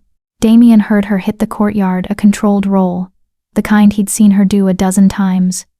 Then footsteps, running, shouts from the guards below, but she was fast. Faster than them. Within seconds, the sounds of pursuit faded. She was gone. With the evidence. With hope. And Damien was here. Captured. Bleeding. But somehow, impossibly, he smiled. You think this is funny? Victor demanded. I think you just lost. Damien's vision was starting to blur. Blood loss. Adrenaline crash. Shock. You moved up the timeline. That means you're panicking. That means you're afraid. And fear makes people sloppy. The only one who should be afraid is you. Victor nodded to the guards. Take him to the holding cells. And make sure he doesn't die before I have time to properly question him. I want to know every settlement location, every contact, every detail of their pathetic resistance. The guards dragged Damien from the office. As they moved through the corridor, his mind raced through calculations. Maggie would reach the Thornwood in 3 hours. The guard couldn't mobilize in less than 4, even on an accelerated timeline. That gave Haven and the other settlements maybe 5 hours to prepare. 5 hours to evacuate 400 people, to gather weapons, to organize defenses. It wasn't enough. It would never be enough. But it was something. It was better than nothing. And Maggie was out there. Fierce, capable Maggie. She'd warned them. She'd get the evidence to the right people. Pain exploded across the back of his head. Darkness rushed in. His last thought before unconsciousness claimed him was of Maggie's face, her voice breaking as she'd said, "You matter." Maybe he did. Maybe he didn't. But he'd made his choice. And he'd make it again. Every single time. Chapter 7. The Race Against Dawn. Maggie ran. She ran through the courtyard, past shouting guards, over the wall using handholds she'd memorized years ago. She ran through the city streets, documents pressed against her chest, her heart hammering not from exertion but from rage and grief and desperate determination. "You matter," the words echoed in her mind, her own voice breaking as she'd said them. And Damien's response, that infuriating, noble, self-sacrificing response. "Then make sure this means something. Damn you," she whispered as she ran. "Damn you for making me care." Because she did care, more than she'd wanted to, more than she'd planned. Somewhere between saving his life and watching him choose principle over survival, Franklin Gray had become more than a mission, more than an alliance. He'd become someone she couldn't afford to lose. But she'd left him anyway. Because he was right. The mission mattered more than any one person. More than both of them, even if it felt like leaving a piece of herself behind. She reached the drainage tunnel, slipped through without slowing. The Thornwood was 3 hours away at a normal pace. She'd make it in 2. She had to. Behind her, the city erupted into organized chaos.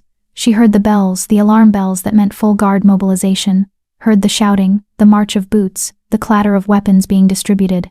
Victor was moving the entire operation forward, tonight, now, which meant the Thornwood had maybe 4 hours before the attack began. Maggie pushed harder, her legs burning, her lungs screaming.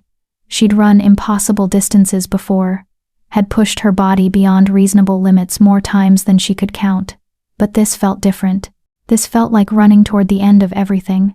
The forest rose up ahead. She hit the tree line without slowing, her path automatic, memorized from years of running these trails. 1 hour passed, then 90 minutes. Her side cramped, her vision blurred. But she kept moving, because stopping meant death. Not just hers, hundreds of deaths. 2 hours. She was close now. Could smell the smoke from Haven's fires, hear the distant sounds of the settlement. She burst into the clearing, and chaos greeted her. People were everywhere packing supplies, organizing evacuation groups, small children crying as parents rushed to prepare.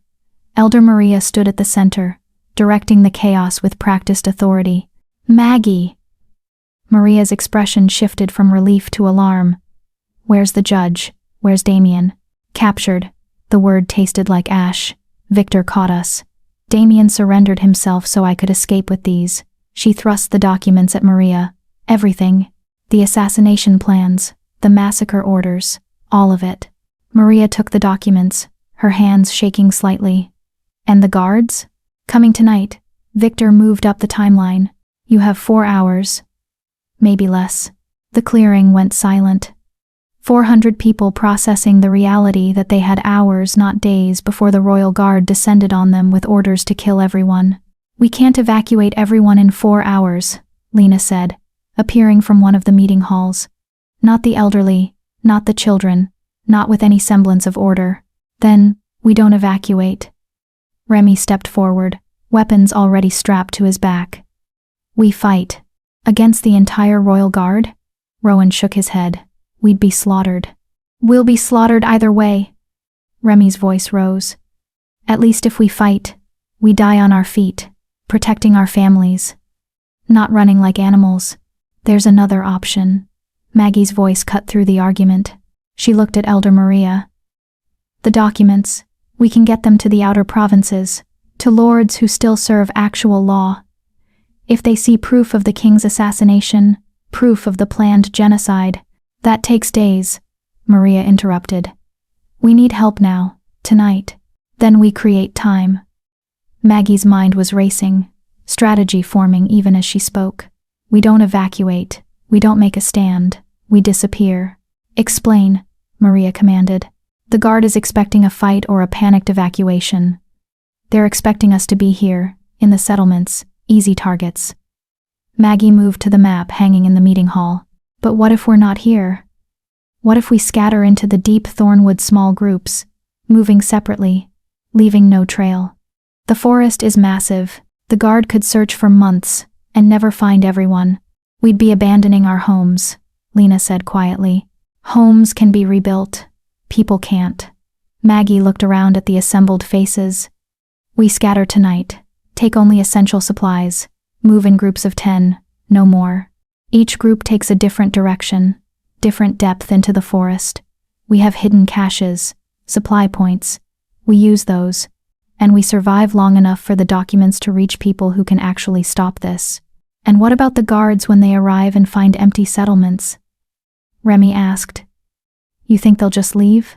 No, they'll search. But searching a forest this size? At night?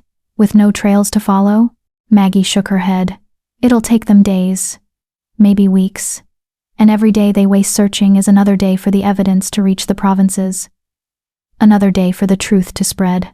Maria was studying the map, her expression calculating. It could work. If we move immediately. If we're smart about it. It's the only thing that could work, Maggie said.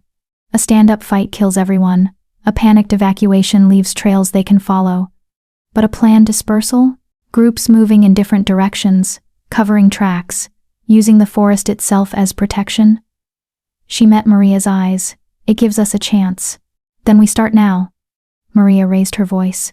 Everyone, listen. We're implementing protocol scatter. Groups of 10, assigned by family units.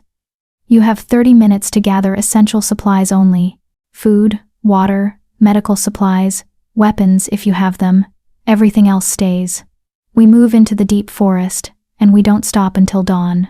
The clearing exploded into motion, organized chaos as families gathered. Supplies were distributed.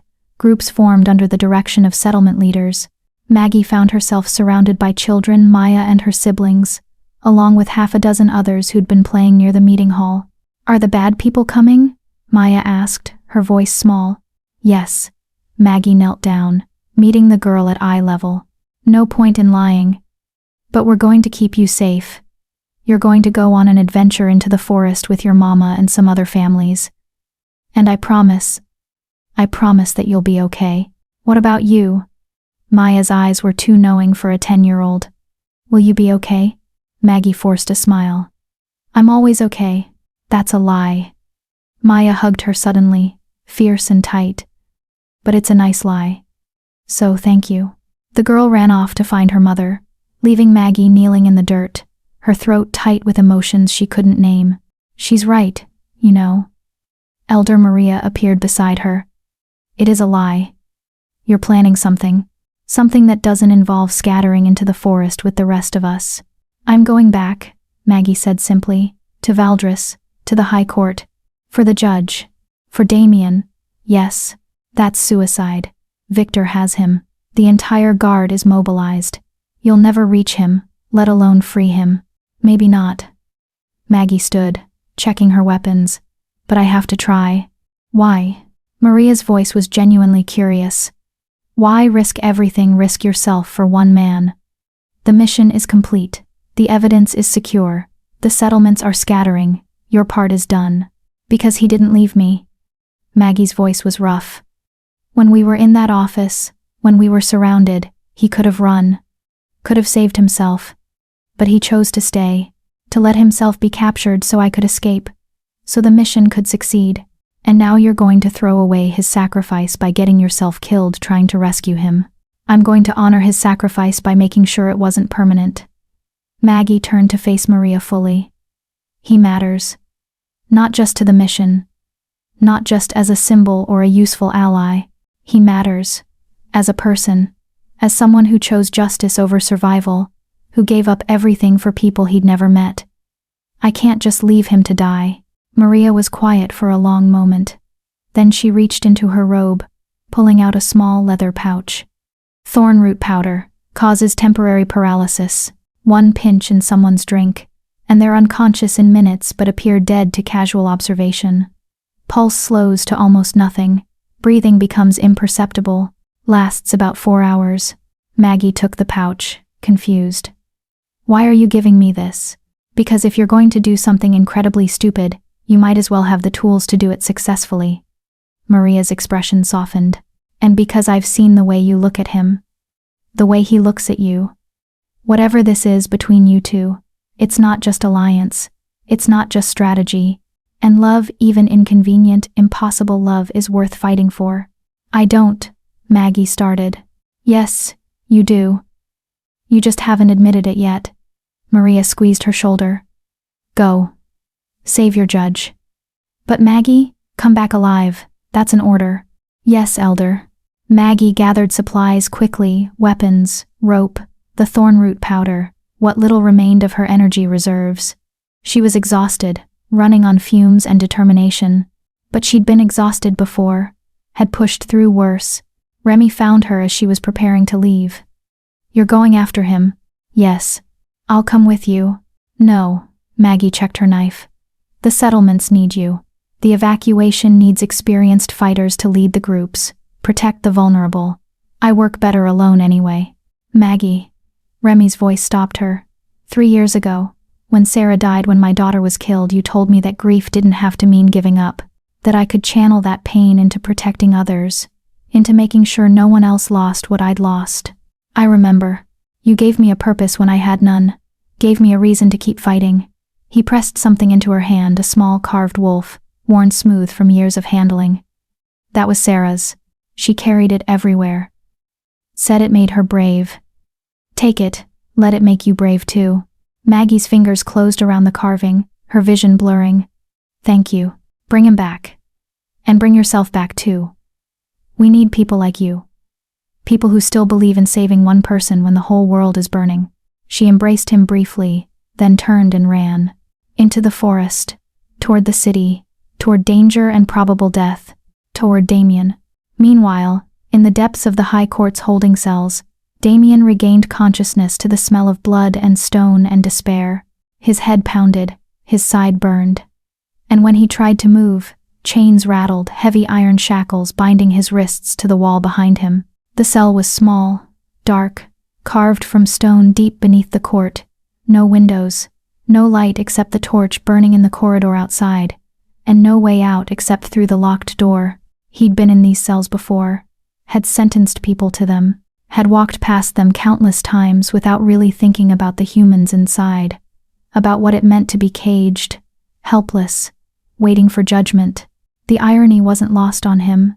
Footsteps approached. The door opened. Victor entered, holding a lantern, his expression calm and almost regretful. You're awake. Good. We have much to discuss. I have nothing to say to you. You will. Victor set the lantern down, pulling a chair from the corridor. He sat, studying Damien like a specimen. I trained you, Damien. Taught you everything you know about law, strategy, how to read people. Did you really think I wouldn't know exactly what you'd do, where you'd go? You knew I'd come for the evidence. I counted on it. The bait was irresistible documents proving the conspiracy, left conveniently accessible. Of course you'd try for them. Of course you'd sacrifice yourself for the mission. Victor smiled. You're predictable, Damien. It's your greatest weakness, and yours is arrogance. Damien's voice was steady despite the pain. You think you've won. But Maggie escaped, with the evidence. By now, runners are spreading the word to every province, every lord who might still serve actual justice rather than personal ambition. True, which is why we moved up the timeline. The guard is already moving on the Thornwood. By dawn, every rogue settlement will be ashes, every witness dead. The evidence means nothing if there's no one left to corroborate it. Damien's blood went cold. You can't. That's 400 people. Children. Families. That's 400 problems solved. Victor leaned forward. But there's still a way to save some of them. Tell me the settlement locations.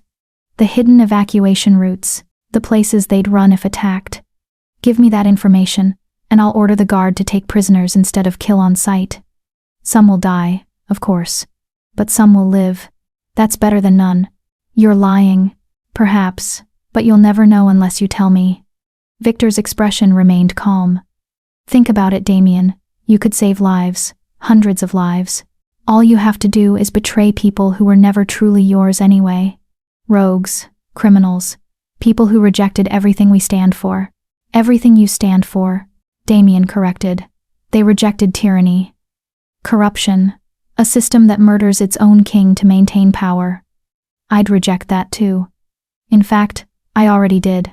Then you'll die here, in this cell, knowing you could have saved them and chose principle over pragmatism. Damien met his former mentor's eyes. I choose principle over murder, over genocide, over everything you've become, and I'll make that choice every time, even if it costs me everything. Victor stood slowly. I'm disappointed. I truly hoped you'd see reason, hoped you'd understand that sometimes the greater good requires difficult choices. The greater good doesn't include mass murder, doesn't it? Victor moved toward the door. History is written by survivors, Damien. And when this is over, when the kingdom is unified under proper leadership, no one will remember the rogues. No one will mourn them. They'll just be a footnote, a problem that was solved. People will remember. Maggie will make sure of it. The evidence will spread. The truth always does. The truth is whatever we say it is. Victor paused at the door. I'll give you some time to reconsider. Think about those children in the Thornwood, about the families, about whether your principles are worth their lives. I'll return in a few hours, and we'll see if you've found wisdom. He left, taking the lantern. Darkness swallowed the cell. Damien sat in the blackness, chains cutting into his wrists, pain throbbing through his body. He thought about Haven, about Maya with her bright eyes and innocent questions, about Elder Maria's pragmatic wisdom, about Remy's grief and Lena's caution and all the ordinary people just trying to survive in a world that wanted them dead. He thought about Maggie, running through the forest, desperate to reach the settlements in time, carrying the weight of their evidence and their hope. He hoped she made it, hoped she found safety, hoped she didn't do something stupid like try to rescue him. Because Victor was right about one thing, Damien was predictable, but so was Maggie. And if he knew her at all, she wasn't scattering into the forest with the others. She was coming back. For him, the thought should have brought comfort. Instead, it filled him with dread. Don't come back, he whispered into the darkness. Please, Maggie, don't come back. Just survive. Just live. That's all I need. But he knew she wouldn't listen. She never did. Maggie reached the city as the moon climbed toward its peak. 4 hours until dawn. 4 hours until the guard reached the Thornwood. 4 hours to break into the most secure prison in the kingdom and rescue someone everyone would be watching. No pressure. She circled the high court, watching the patrols, counting guards, looking for weaknesses. Security had tripled since earlier tonight. Every entrance was guarded, every window watched. But they were watching for external threats, for rogues attacking from outside. They weren't watching for someone already inside the system. Maggie smiled grimly and moved toward the servants' entrance, the same one they'd used hours ago. It would be locked now, secured, but she had tools, had skills, and she had something Victor didn't expect. She had nothing left to lose. The lock took 3 minutes to pick, longer than she'd like, but still acceptable. She slipped inside, into the familiar service corridors. This time, she moved with singular purpose. No caution, no hesitation, just speed and determination. The holding cells were deep beneath the court. She'd never been there, had never needed to, but Damien had described the layout during their planning, had talked about the security, the procedures, the rotation schedules. She reached the stairwell leading down. 2 guards at the top. Time for the thorn root powder. She waited until their attention was elsewhere, then moved with a speed that would have impressed even Remy. 1 guard down a precise strike to the pressure point at his neck. The other turned, shocked, reaching for his weapon. She caught his arm, twisted, drove her knee into his stomach. As he doubled over, she pressed the thorn root powder against his face. He breathed it in reflexively, then collapsed. The first guard was stirring. She gave him a dose too. Within seconds, both were unconscious, their breathing slow but steady. They'd wake in 4 hours with headaches and no memory of what happened. She dragged them into a side corridor, took 1 guard's keys, and descended the stairs. The holding cells were a maze of stone corridors and locked doors. She moved quickly, checking each cell, looking for, there. Damien sat slumped against the wall, chains binding his wrists, blood dried on his face. But alive. He was alive. Damien, she whispered urgently. Damien, wake up. His eyes opened slowly, focusing on her with difficulty. Maggie? No, you can't be here. You need to. Don't talk, save your strength. She worked the lock on his cell door with the guard's keys. It clicked open. I'm getting you out. Victor's watching. This is a trap. I don't care. She moved to his chains, working the locks. I'm not leaving you here to die. The settlements are scattering as we speak. Elder Maria has protocol scatter in motion. By the time the guard reaches the thornwood, there'll be no one to find. Everyone will be dispersed into the deep forest, small groups, impossible to track. The chains fell away. Damien sagged forward, and Maggie caught him. Can you walk? Yes. I think so. Good. Because we need to move fast. The guards I took down won't stay unconscious forever. She helped him stand, supporting his weight. He was heavier than expected, his body weak from blood loss, and whatever Victor had done to him. They moved into the corridor, heading back toward the stairs. Too easy. This was too easy. The thought had barely formed when lights blazed to life around them. Guards appeared from every direction, 12, 24, surrounding them completely. And at the center, Victor stood smiling. Hello, Maggie. Welcome back. I've been waiting for you. Chapter 8. The Price of Truth. Damien felt Maggie tense beside him, her body coiling like a spring. He knew what she was thinking. Calculate the odds, find the opening, fight their way through. But there were too many guards, too many weapons. And he was too weak to be anything but a liability in a fight. They'd lost. Don't. He whispered to her. Don't fight. Not yet.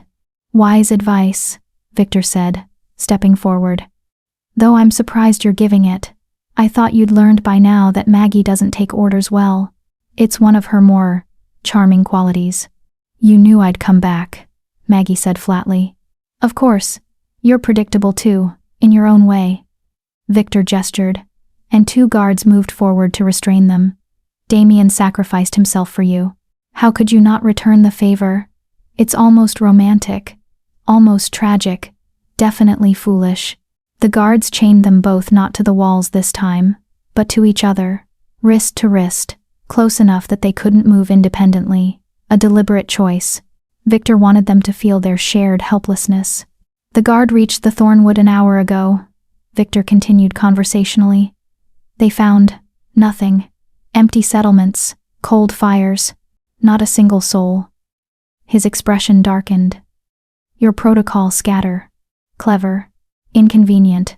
But ultimately futile. They'll search for weeks and find nothing. Maggie said. The forest is too large. The group's too scattered. You've lost, Victor. You just don't know it yet. Have I? Victor pulled a document from his coat, one of the files Maggie had taken. "This is excellent evidence. Very damning. Proof of assassination, conspiracy, planned genocide. In the hands of the right people, it could indeed destroy everything the Council has built." "Then you've already lost," Damien said. "Except for one small problem." Victor held the document over the torch burning on the wall. The paper caught fire instantly. "Evidence only matters if it exists, and if everyone who knows the truth is dead or discredited." He dropped the burning paper, watching it turn to ash. "The documents you took? I have copies, yes, but I also have the ability to make them disappear. And you two? You're the only witnesses who actually matter. Everyone else is just rogues, criminals, people whose word means nothing. The outer provinces," Maggie started, "will receive carefully edited versions of events. The king died of natural illness. The rogues were harboring dangerous criminals and resisted lawful arrest. The guard acted appropriately. Tragic, but necessary." Victor's smile was cold. "Without you two to contradict the official story. That's all anyone will ever know." Damien felt the chains cutting into his wrists, felt Maggie's pulse through the metal, connecting them fast, angry, desperate. They'd come so far, risked everything, and Victor was going to erase it all, like it had never happened. "So kill us," Maggie said. "Get it over with." "Oh, I will, but not yet." Victor moved closer, studying them both. "First, I want you to understand something. I want you to see what happens when idealism meets reality." He gestured, and guards brought forward a small mirror, polished silver, reflecting their faces. Damien saw himself bloodied, beaten, chained. Saw Maggie beside him, defiant even in captivity. "Look at yourselves," Victor said softly. "Two people who believed they could change the world. Who thought truth and justice were enough. Who sacrificed everything for principles that, in the end, meant nothing." "They mean everything," Damien countered. "Even if we die, even if you erase the evidence, the truth still exists. People in the Thornwood know. The outer provinces have been contacted. Seeds have been planted. Seeds that will never grow, because I'm going to salt the earth." Victor turned to the captain of the guards. "Send word to Commander Gideon. Increase the search in the Thornwood. No more capture orders, kill on sight. Every rogue found is to be executed immediately. And double the rewards for information. Someone will betray them. Someone always does." "No." Maggie lunged forward, but the chains held her back. "They're innocent, their families, their problems, and I'm solving them." Victor returned his attention to Damien. "This is your fault, you know. If you'd just stayed quiet, stayed loyal, none of this would be happening. The rogues would have been eliminated cleanly, quickly. But you had to make it complicated, had to make it personal." "I made it human," Damien said. "Something you forgot how to be a long time ago." Victor's expression hardened. "Take them to the courtyard. Public execution. Dawn. I want everyone to see what happens to traitors." The guards dragged them from the cells, up the stairs, through corridors Damien had walked freely just days ago.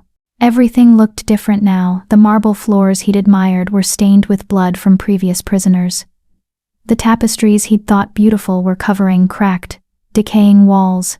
The whole edifice of the High Court was rotting from within, and he'd been too blind to see it. They emerged into the courtyard, the same courtyard where Maggie had escaped hours earlier. Now, it was filled with people. Guards, servants, officials, an audience for their deaths. A raised platform stood at the center. Execution grounds. Damien had seen executions before. Had authorized them, even, as part of his judicial duties. But he'd never truly considered what it meant: the terror, the finality, the absolute helplessness of standing on that platform knowing your life was about to end. Now he knew. They were forced onto the platform. The chains were attached to a post, keeping them upright, visible to everyone. Victor addressed the crowd, his voice carrying easily in the pre-dawn darkness. "Citizens of Valdris, we are gathered to witness justice. These two traitors, former Judge Franklin Gray and the rogue Maggie, conspired against the crown. They spread lies about our beloved king's natural death. They aided and abetted criminals. They betrayed everything our kingdom stands for. The crowd was silent. Some faces showed approval, others showed doubt. But no one spoke. No one objected. At dawn, Victor continued, they will be executed. Let their deaths serve as a reminder that law and order will always triumph over chaos and treason. He stepped down from the platform, leaving them alone with their guards. The sky was beginning to lighten, maybe an hour until dawn, maybe less. I'm sorry, Maggie whispered. This is my fault. I should have left you. Should have scattered with the others. Now we're both going to die and… Stop. Franklin turned to her as much as the chains allowed. This isn't your fault. You came back for me. No one's ever done that before. Ever fought for me like that. I'm not sorry, even if this is how it ends. How can you not be sorry? We failed. The evidence is gone. The settlements are being hunted. We accomplished nothing. We accomplished everything that mattered. Franklin's voice was steady. We tried. We stood up when everyone else sat down. We chose principle over comfort. And yes, we're going to die for it, but that doesn't make it meaningless. It makes it matter more. Maggie's eyes were wet. I don't want you to die. I don't want you to die either. He managed a smile despite everything. But if I have to die, I'm glad it's beside you. I'm glad the last thing I'll see is someone who believed in truth enough to fight for it. Franklin, I need to tell you something. The words were coming faster now, urgent, because dawn was approaching, and he was running out of time. These past few days, since you saved me, since you showed me what I'd been blind to, you changed my life, changed me, made me see that there's more to living than just surviving, that standing for something matters more than standing for nothing. Don't, Maggie's voice broke. Don't say goodbye. We're not done. We're going to die at dawn.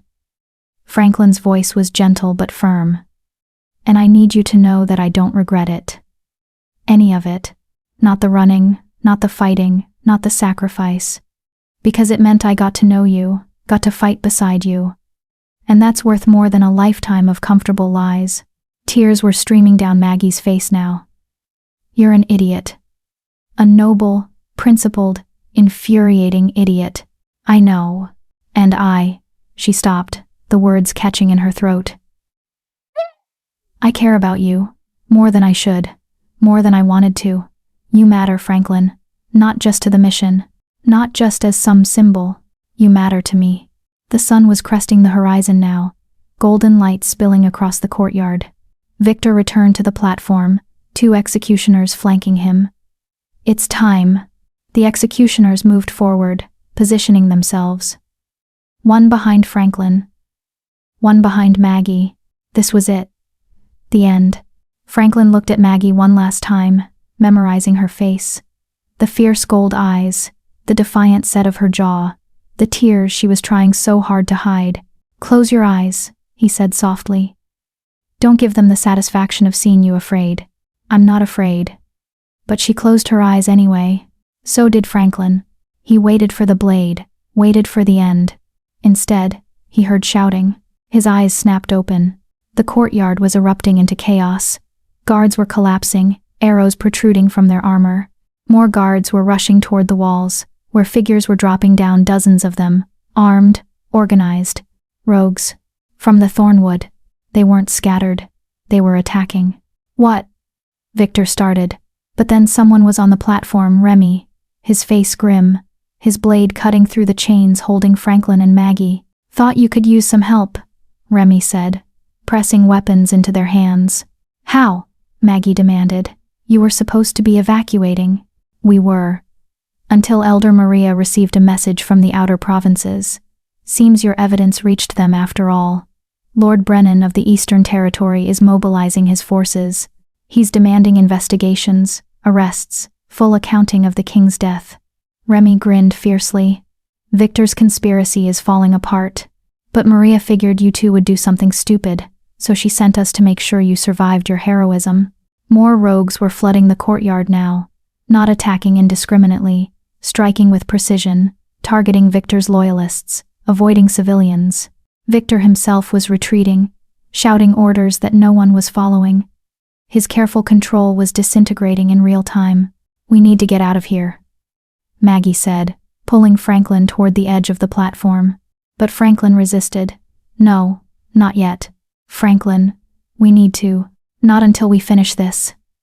He turned toward Victor, who was being backed into a corner by a group of rogues led by Lena. "Victor!"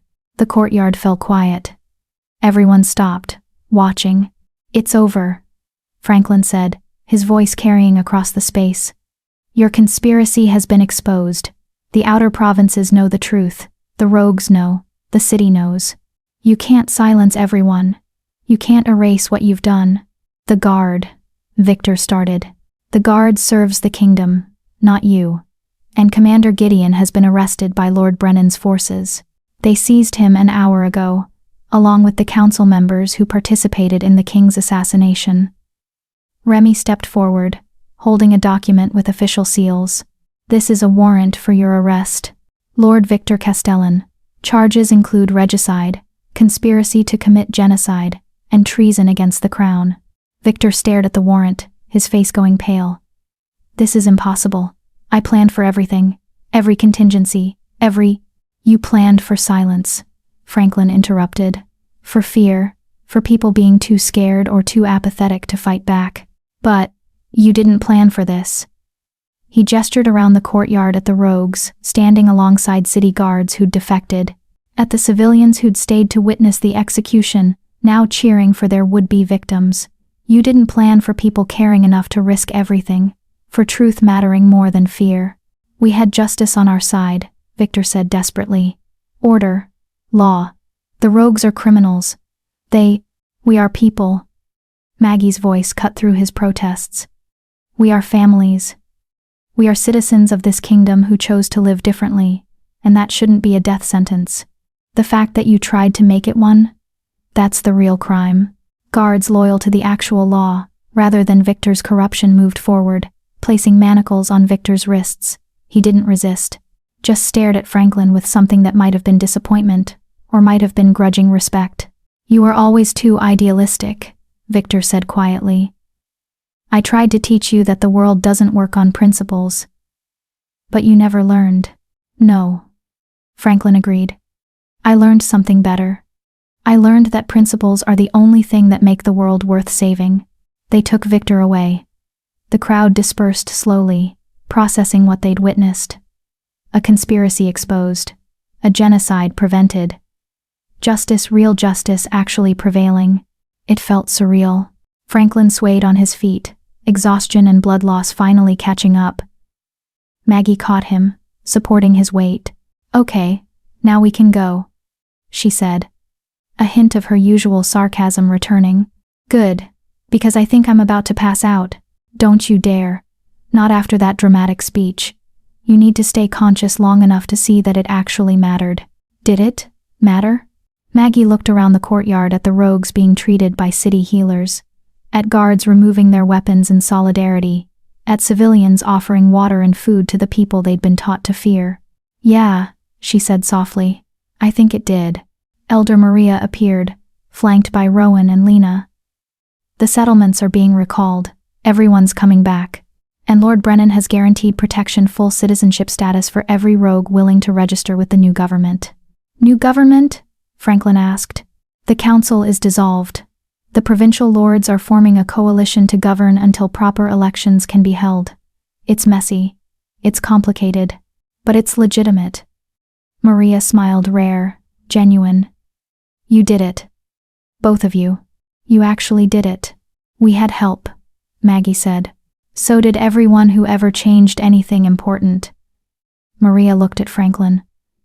"What will you do now, former Judge Ashford?"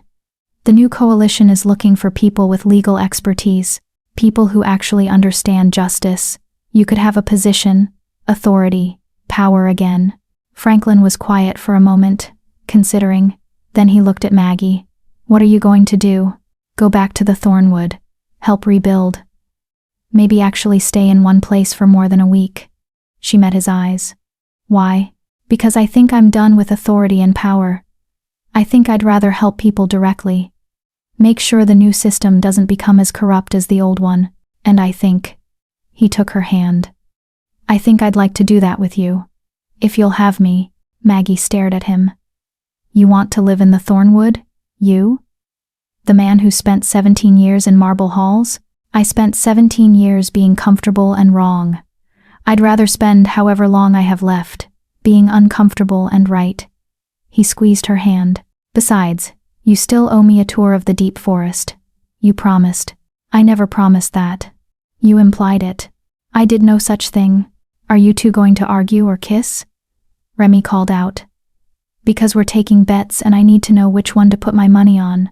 Maggie laughed, genuine, surprised, joyful. Then she pulled Franklin close and kissed him. Not desperate or urgent, or born from adrenaline, just honest, real, a promise of something more than just survival. When they pulled apart, Franklin was smiling. "So that's a yes?" "That's a yes, you idiot." Maggie rested her forehead against his. "But if you slow me down in the forest, I'm leaving you behind." "Fair enough." The sun was fully risen now, bathing the courtyard in golden light. A new day, a new beginning, not perfect, not easy. The kingdom had years of work ahead, rebuilding trust, reforming laws, healing wounds that ran generations deep. But it was possible now, because two people had refused to stay silent, had chosen truth over comfort, had risked everything for people they didn't even know. And sometimes, that was enough to change the world. "Come on," Maggie said, pulling Franklin toward the courtyard exit.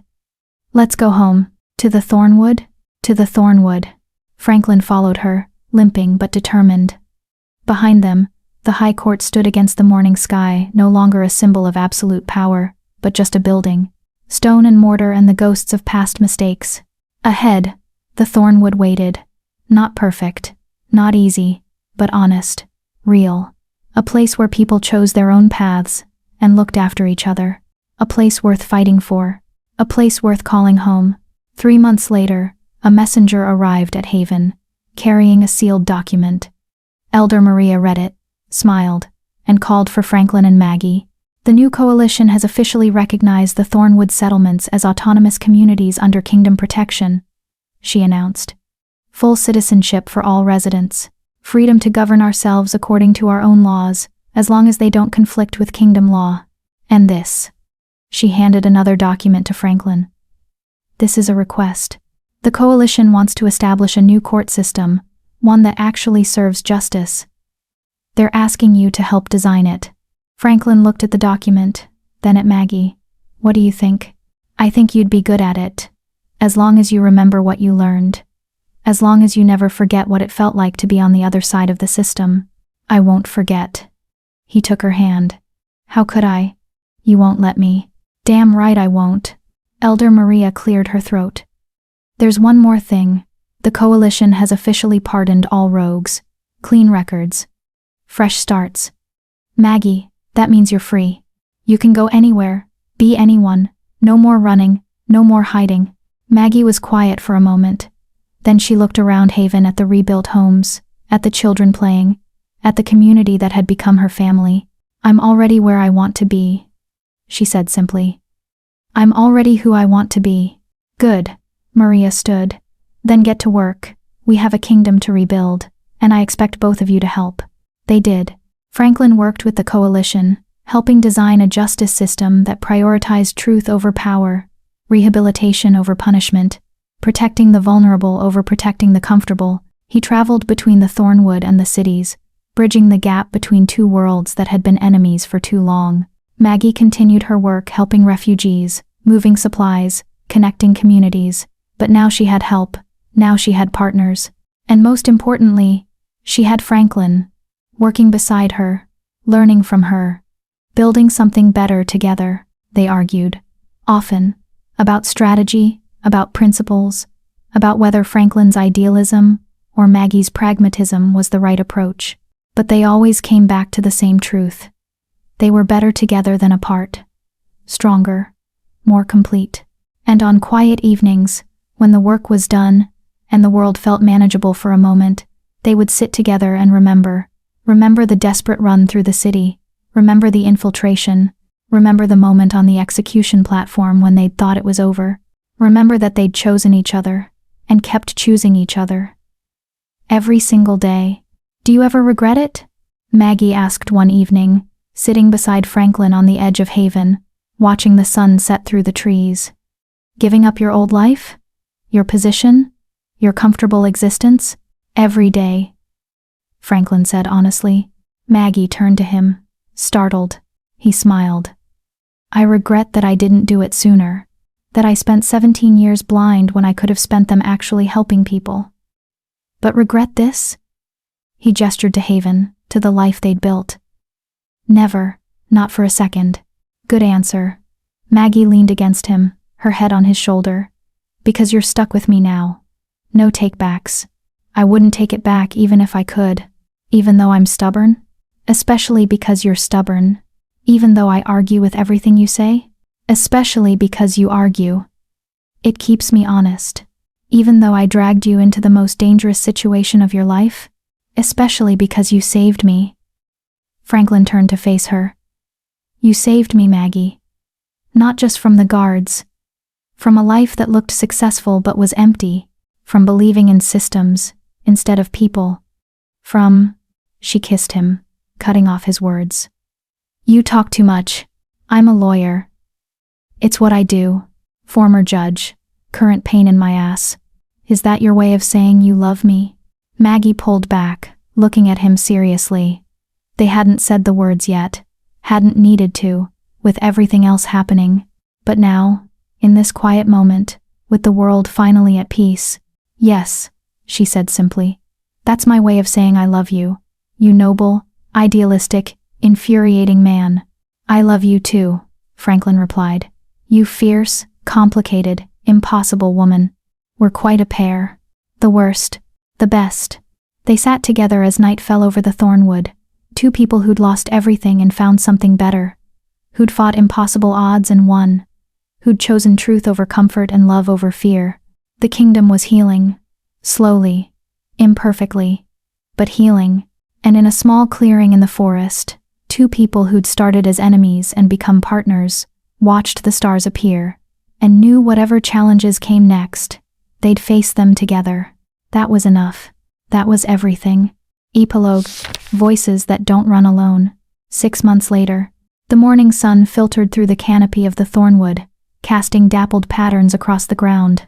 Franklin woke to the sound of children laughing outside, a sound that still felt miraculous after everything that had happened. Maggie was already awake, standing by the window of their small home, watching the settlement come to life. She'd let her hair down, something she rarely did, and in the early light, she looked softer, more at peace than he'd ever seen her. You're staring, she said without turning around. I'm appreciating. That's a fancy word for staring. But she smiled. The delegation from the Western Province arrives today. Elder Maria wants you to brief them on the new judicial framework. I know. Franklin stood, moving to stand beside her. And you're leading the security detail. Someone has to make sure the provincial lords don't get lost in the forest. Or eaten by bears.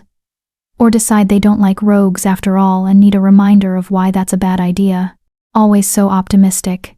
Always so realistic. Maggie turned to face him. 6 months ago, we were on an execution platform. Today, provincial lords are coming here to learn from us. It still feels surreal. Good surreal or bad surreal? Good. Definitely good. She kissed him quickly. But also terrifying. What if we mess this up? What if the new system becomes just as corrupt as the old one? What if then we fix it, again, as many times as necessary? Franklin took her hands. That's what we do now. We don't build something perfect and walk away. We stay. We keep working. We keep fighting for it. When did you become the optimist and I become the worrier? About the same time you taught me that idealism without action is just fantasy, and I taught you that cynicism without hope is just surrender. Maggie laughed. We're becoming the same person. That's horrifying. Horrifying or inevitable. Both. Outside, someone called Maggie's name. She sighed, pulling away. Duty calls. The delegation won't secure itself. I'll see you tonight? If the lords don't try anything stupid. If they do, I'll see you when I'm done explaining why that was a mistake." She left, and Franklin dressed quickly, pulling on the simple clothes he'd grown accustomed to. No more formal robes. No more symbols of authority. Just practical clothing for practical work. He stepped outside into Haven's morning bustle. The settlement had grown in the past 6 months. New structures, new families, people who'd heard about the autonomous communities and wanted to be part of something different. Maya ran past, chasing her younger brother, both shrieking with laughter. She waved at Franklin without stopping. "Judge Franklin!" A voice called. He turned to find Rowan approaching, carrying a stack of documents. "The petition from the southern settlement. They want to establish a formal trade agreement with Valdris. Needs your review." "I'm not a judge anymore, Rowan. You're our legal advisor." "Close enough." Rowan grinned. "Besides, you'll always be Judge Franklin to us. It's respect, not rank." Franklin took the documents, scanning them quickly. "This looks good. Fair terms. Mutual benefit. Tell them they have my approval. But it needs to go through the Settlement Council for final vote, already scheduled for tomorrow." Rowan hesitated. "Franklin? Thank you. For everything. My daughter, she's learning to read now. In the new school we built, that wouldn't have happened without you and Maggie fighting for us. It happened because people refused to stay silent. Maggie and I just spoke louder than most. Sometimes that's all it takes." Rowan left, and Franklin continued toward the meeting hall, where Elder Maria was preparing for the delegation. The building was new, constructed from timber harvested sustainably from the forest. Inside, the walls were covered with maps, documents, the administrative framework of their growing community. "There you are." Maria looked up from her preparations. "The lords should arrive within the hour. I need you to walk them through the judicial reforms. Emphasis on transparency, community input, and restorative justice, rather than purely punitive measures. I've prepared a presentation." "But Maria, are we sure this is a good idea? Opening ourselves up to scrutiny this soon?" "We're not opening ourselves to scrutiny. We're inviting collaboration." Maria's expression was firm. "The old kingdom died 6 months ago. What we're building now requires trust, transparency, shared governance. If we hide, we become what they feared. We were isolated, suspicious, unwilling to engage. And if they decide they don't like what they see, then we convince them, the same way we've convinced everyone else. With truth, evidence, and the undeniable fact that our way works." She smiled slightly. "Besides, we have Maggie. If the lords get difficult, she'll terrify them into compliance. That's what I'm afraid of." "Don't be. Maggie knows when to intimidate and when to charm. She's learned diplomacy, in her own unique way." The delegation arrived precisely on time. Lord Brennan of the Eastern Province, Lady Aldrich of the West, and Lord Corvin of the South, 3 of the most powerful figures in the new coalition, here to see the Thornwood settlements for themselves. Maggie met them at Haven's border, along with a security detail that managed to look both professional and subtly threatening. Franklin watched from the meeting hall as she guided them through the settlement, pointing out the school, the medical center, the community gardens, showing them not chaos, but organization, not criminals, but families. When they reached the meeting hall, Lord Brennan was smiling. "This is impressive, Elder Maria.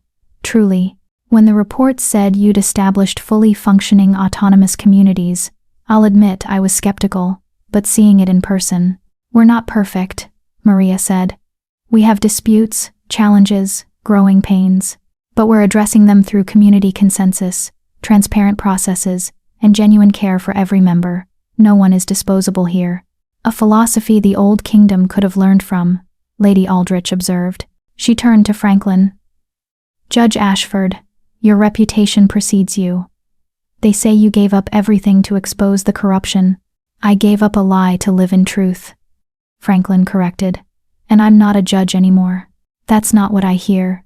The coalition has been reviewing your judicial reforms, your proposed framework for the new court system." Lord Brennan pulled out a document.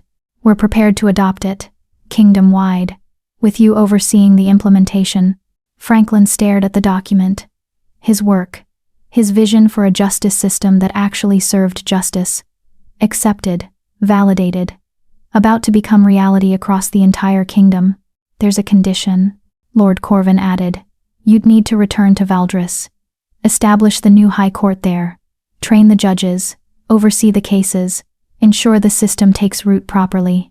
That would mean leaving the Thornwood, Franklin said quietly. For a time, yes. Though you could split your time, maintain connections to both communities. Lord Brennan leaned forward. Judge Ashford Franklin, we need people we can trust in positions of authority. People who've proven they'll choose principle over power. You're one of the few people in this kingdom with that credential. Franklin looked at Maria, who gave him an encouraging nod. Then at Maggie, standing by the door, her expression carefully neutral. Can I have time to consider? He asked. Of course, but we need an answer soon. The new court system launches in 3 months. The delegation stayed through the afternoon, touring the other settlements, meeting with community leaders, asking questions. By the time they left at sunset, they seemed genuinely impressed. You've built something remarkable here, Lady Aldrich told Maria. Not just a community, but a model. I hope the rest of the kingdom can learn from it. After they left, Franklin found Maggie on the edge of the settlement, sitting on a fallen log, watching the forest. You should do it, she said without preamble. Take the position, build the new court system. It would mean being apart. I'd be in Valdris most of the time, and you'd be here. So, we've survived worse than distance. She turned to face him. Franklin, this is your dream. A justice system that actually serves justice. You can't turn that down because of me. I'm not turning it down because of you. I'm considering turning it down because of us. He sat beside her. These past 6 months, building this life with you, it's been the happiest I've ever been. I don't want to lose that. You won't lose it. We'll adapt. Visit when we can. Use those message crystals the coalition developed. Make it work. Maggie took his hand. I love you. Which means, I want you to do the things that matter to you. Even if they're complicated. Even if they require sacrifice. When did you become so wise? I was always wise. You were just too busy being principled to notice. He laughed, pulling her close. If I do this, you have to promise to visit. Keep me honest. Remind me why we fought so hard to change things. I promise. Though I make no promises about behaving appropriately in formal court settings. I wouldn't expect anything else. They sat together as night fell, making plans, discussing logistics, building a future that was complicated and imperfect, but theirs. 3 months later, the new High Court, Valdris. The building was different now. The marble floors remained, but the oppressive formality was gone. Windows had been opened, letting in light and air. The execution platform had been dismantled, replaced with a community forum where citizens could voice concerns directly, and at the center, in what had once been Victor's office, Franklin sat reviewing cases. Not alone, beside him sat 3 other judges, all carefully selected, all trained in the new framework. Truth over power. Restoration over punishment. People over systems. A knock at the door. Come in, Franklin called. Maggie entered, looking distinctly uncomfortable in the formal court building. I hate it here. It smells like old power and older lies. It smells like cleaning solution and fresh paint. Same thing. She dropped into a chair. The delegation from the northern province is requesting a tour of the Thornwood settlements. Maria wants to know if you can come. Provide the judicial perspective. When?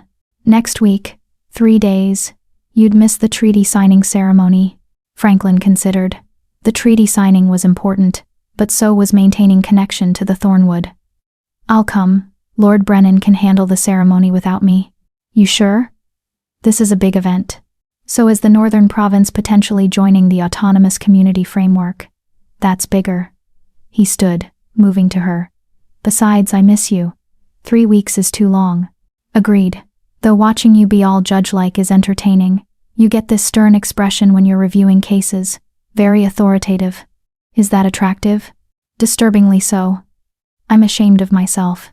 He kissed her, and for a moment, the weight of responsibility lifted. They were just Franklin and Maggie, Two people who'd found each other in the chaos and decided to stay. "How are things in Haven?" he asked.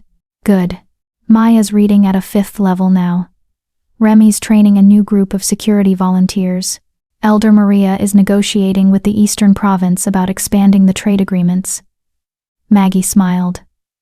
"We're thriving, Franklin. Really thriving. And part of that is because of the legal protections you helped establish. People feel safe now, protected. That's all I wanted. For people to trust that the system would actually serve them. Mission accomplished then." A junior clerk entered with more documents. Franklin sighed, returning to his desk. "I have about 4 more hours of work. I'll wait. I brought a book." Maggie settled into the chair, pulling out a worn volume.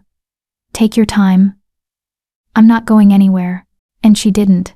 She stayed while he worked, occasionally making sarcastic comments about the legal language or asking questions that forced him to explain his reasoning more clearly. Her presence made the work easier, reminded him why it mattered. When they finally left the High Court that evening, walking through Valdres toward the inn where Maggie was staying, the city felt different, more open, more hopeful. Citizens nodded to them in recognition, not fear or suspicion, but respect. Acknowledgement of what they'd done. "Do you think it'll last?" Maggie asked. "The changes we made? Or will it all slide back to corruption eventually?" "Probably some sliding. Systems require constant vigilance, but I think we've built something strong enough to resist most of it." Franklin looked at her. "Especially if we keep fighting for it. If people like you and me refuse to get comfortable, refuse to accept slow decay. So, we're going to be fighting forever." "Probably." "Great. I love a lifetime commitment to exhausting struggle." "You're being sarcastic, but I think you actually do love it." Maggie was quiet for a moment. Then, "Yeah, I actually do. Because fighting for something real is better than accepting something false, even if it's harder, even if it never ends. That's what I love about you. My stubborn refusal to accept mediocrity, your absolute commitment to truth. No matter the cost." They reached the inn. Maggie stopped, looking up at the High Court in the distance, illuminated against the night sky. "They thought silencing one judge would bury the truth," she said softly. "But they were wrong." Franklin finished the thought. "The truth found a voice. And voices don't run alone anymore." Is that going to be the official motto of the new justice system? Because it's kind of cheesy. It's perfect and you know it. It's perfectly cheesy. They went inside, and the evening passed in comfortable companionship, planning their trip to the northern province, discussing cases and community issues, building the complicated, imperfect, beautiful life they'd chosen. 1 year later, the anniversary of the king's assassination and the exposure of the conspiracy was marked with a formal ceremony in Valdres. But the real celebration happened in the Thornwood, where the communities gathered to remember, to honor the fallen, and to celebrate their survival. Franklin stood before the assembled crowd, hundreds of people from dozens of settlements, and felt the weight of the moment. 1 year ago, he began, we stood on an execution platform, condemned by a system that valued order over justice, power over truth. We should have died that day. By every logical calculation, we should have failed. The crowd was silent, listening, but we didn't fail, because when we stood on that platform, we weren't alone. The Thornwood came. The provincial lords listened. The people of Valdres chose truth over comfortable lies. He paused. We didn't change the world because we were special. We changed it because we refused to stay silent. Because we believed that speaking truth even when it cost everything mattered more than survival. Maggie stood beside him, adding her voice. We lost people. Elian, whose death started my path to rebellion. Sarah, Remy's daughter. The king himself, murdered for trying to do right. We can't bring them back. But we can honor them by continuing to fight for what they died for. Justice. Truth. A world where people matter more than power. Elder Maria stepped forward. Today we remember the past. Tomorrow we build the future. And every day after, we choose again, truth or comfort, justice or order, people or systems. May we always choose rightly. The ceremony continued, with songs, stories, remembrances, but the moment that mattered most came at the end, when Maya, now 12 years old, confident and bright, stood before the crowd. "I'm alive because Judge Franklin and Maggie fought for us," she said, her voice clear. "Because they chose truth when lies would have been easier. Because they risked everything when most people risk nothing. I'm going to be a judge when I grow up. Not the old kind. The new kind. The kind that actually serves justice. And when I am, I'm going to remember this day. Remember that change is possible. That truth matters. That speaking up, even when you're scared, can change the world." Applause erupted. Not polite, formal applause. Real, thunderous, joyful celebration. After the ceremony, Franklin and Maggie walked through Haven, greeting people, accepting thanks and well wishes. They ended up at their home, expanded now, with a small office where Franklin could work when he was in the Thornwood. "Maya wants to be a judge," Maggie said, smiling. "Your influence. Our influence. You taught her that fighting for what's right matters.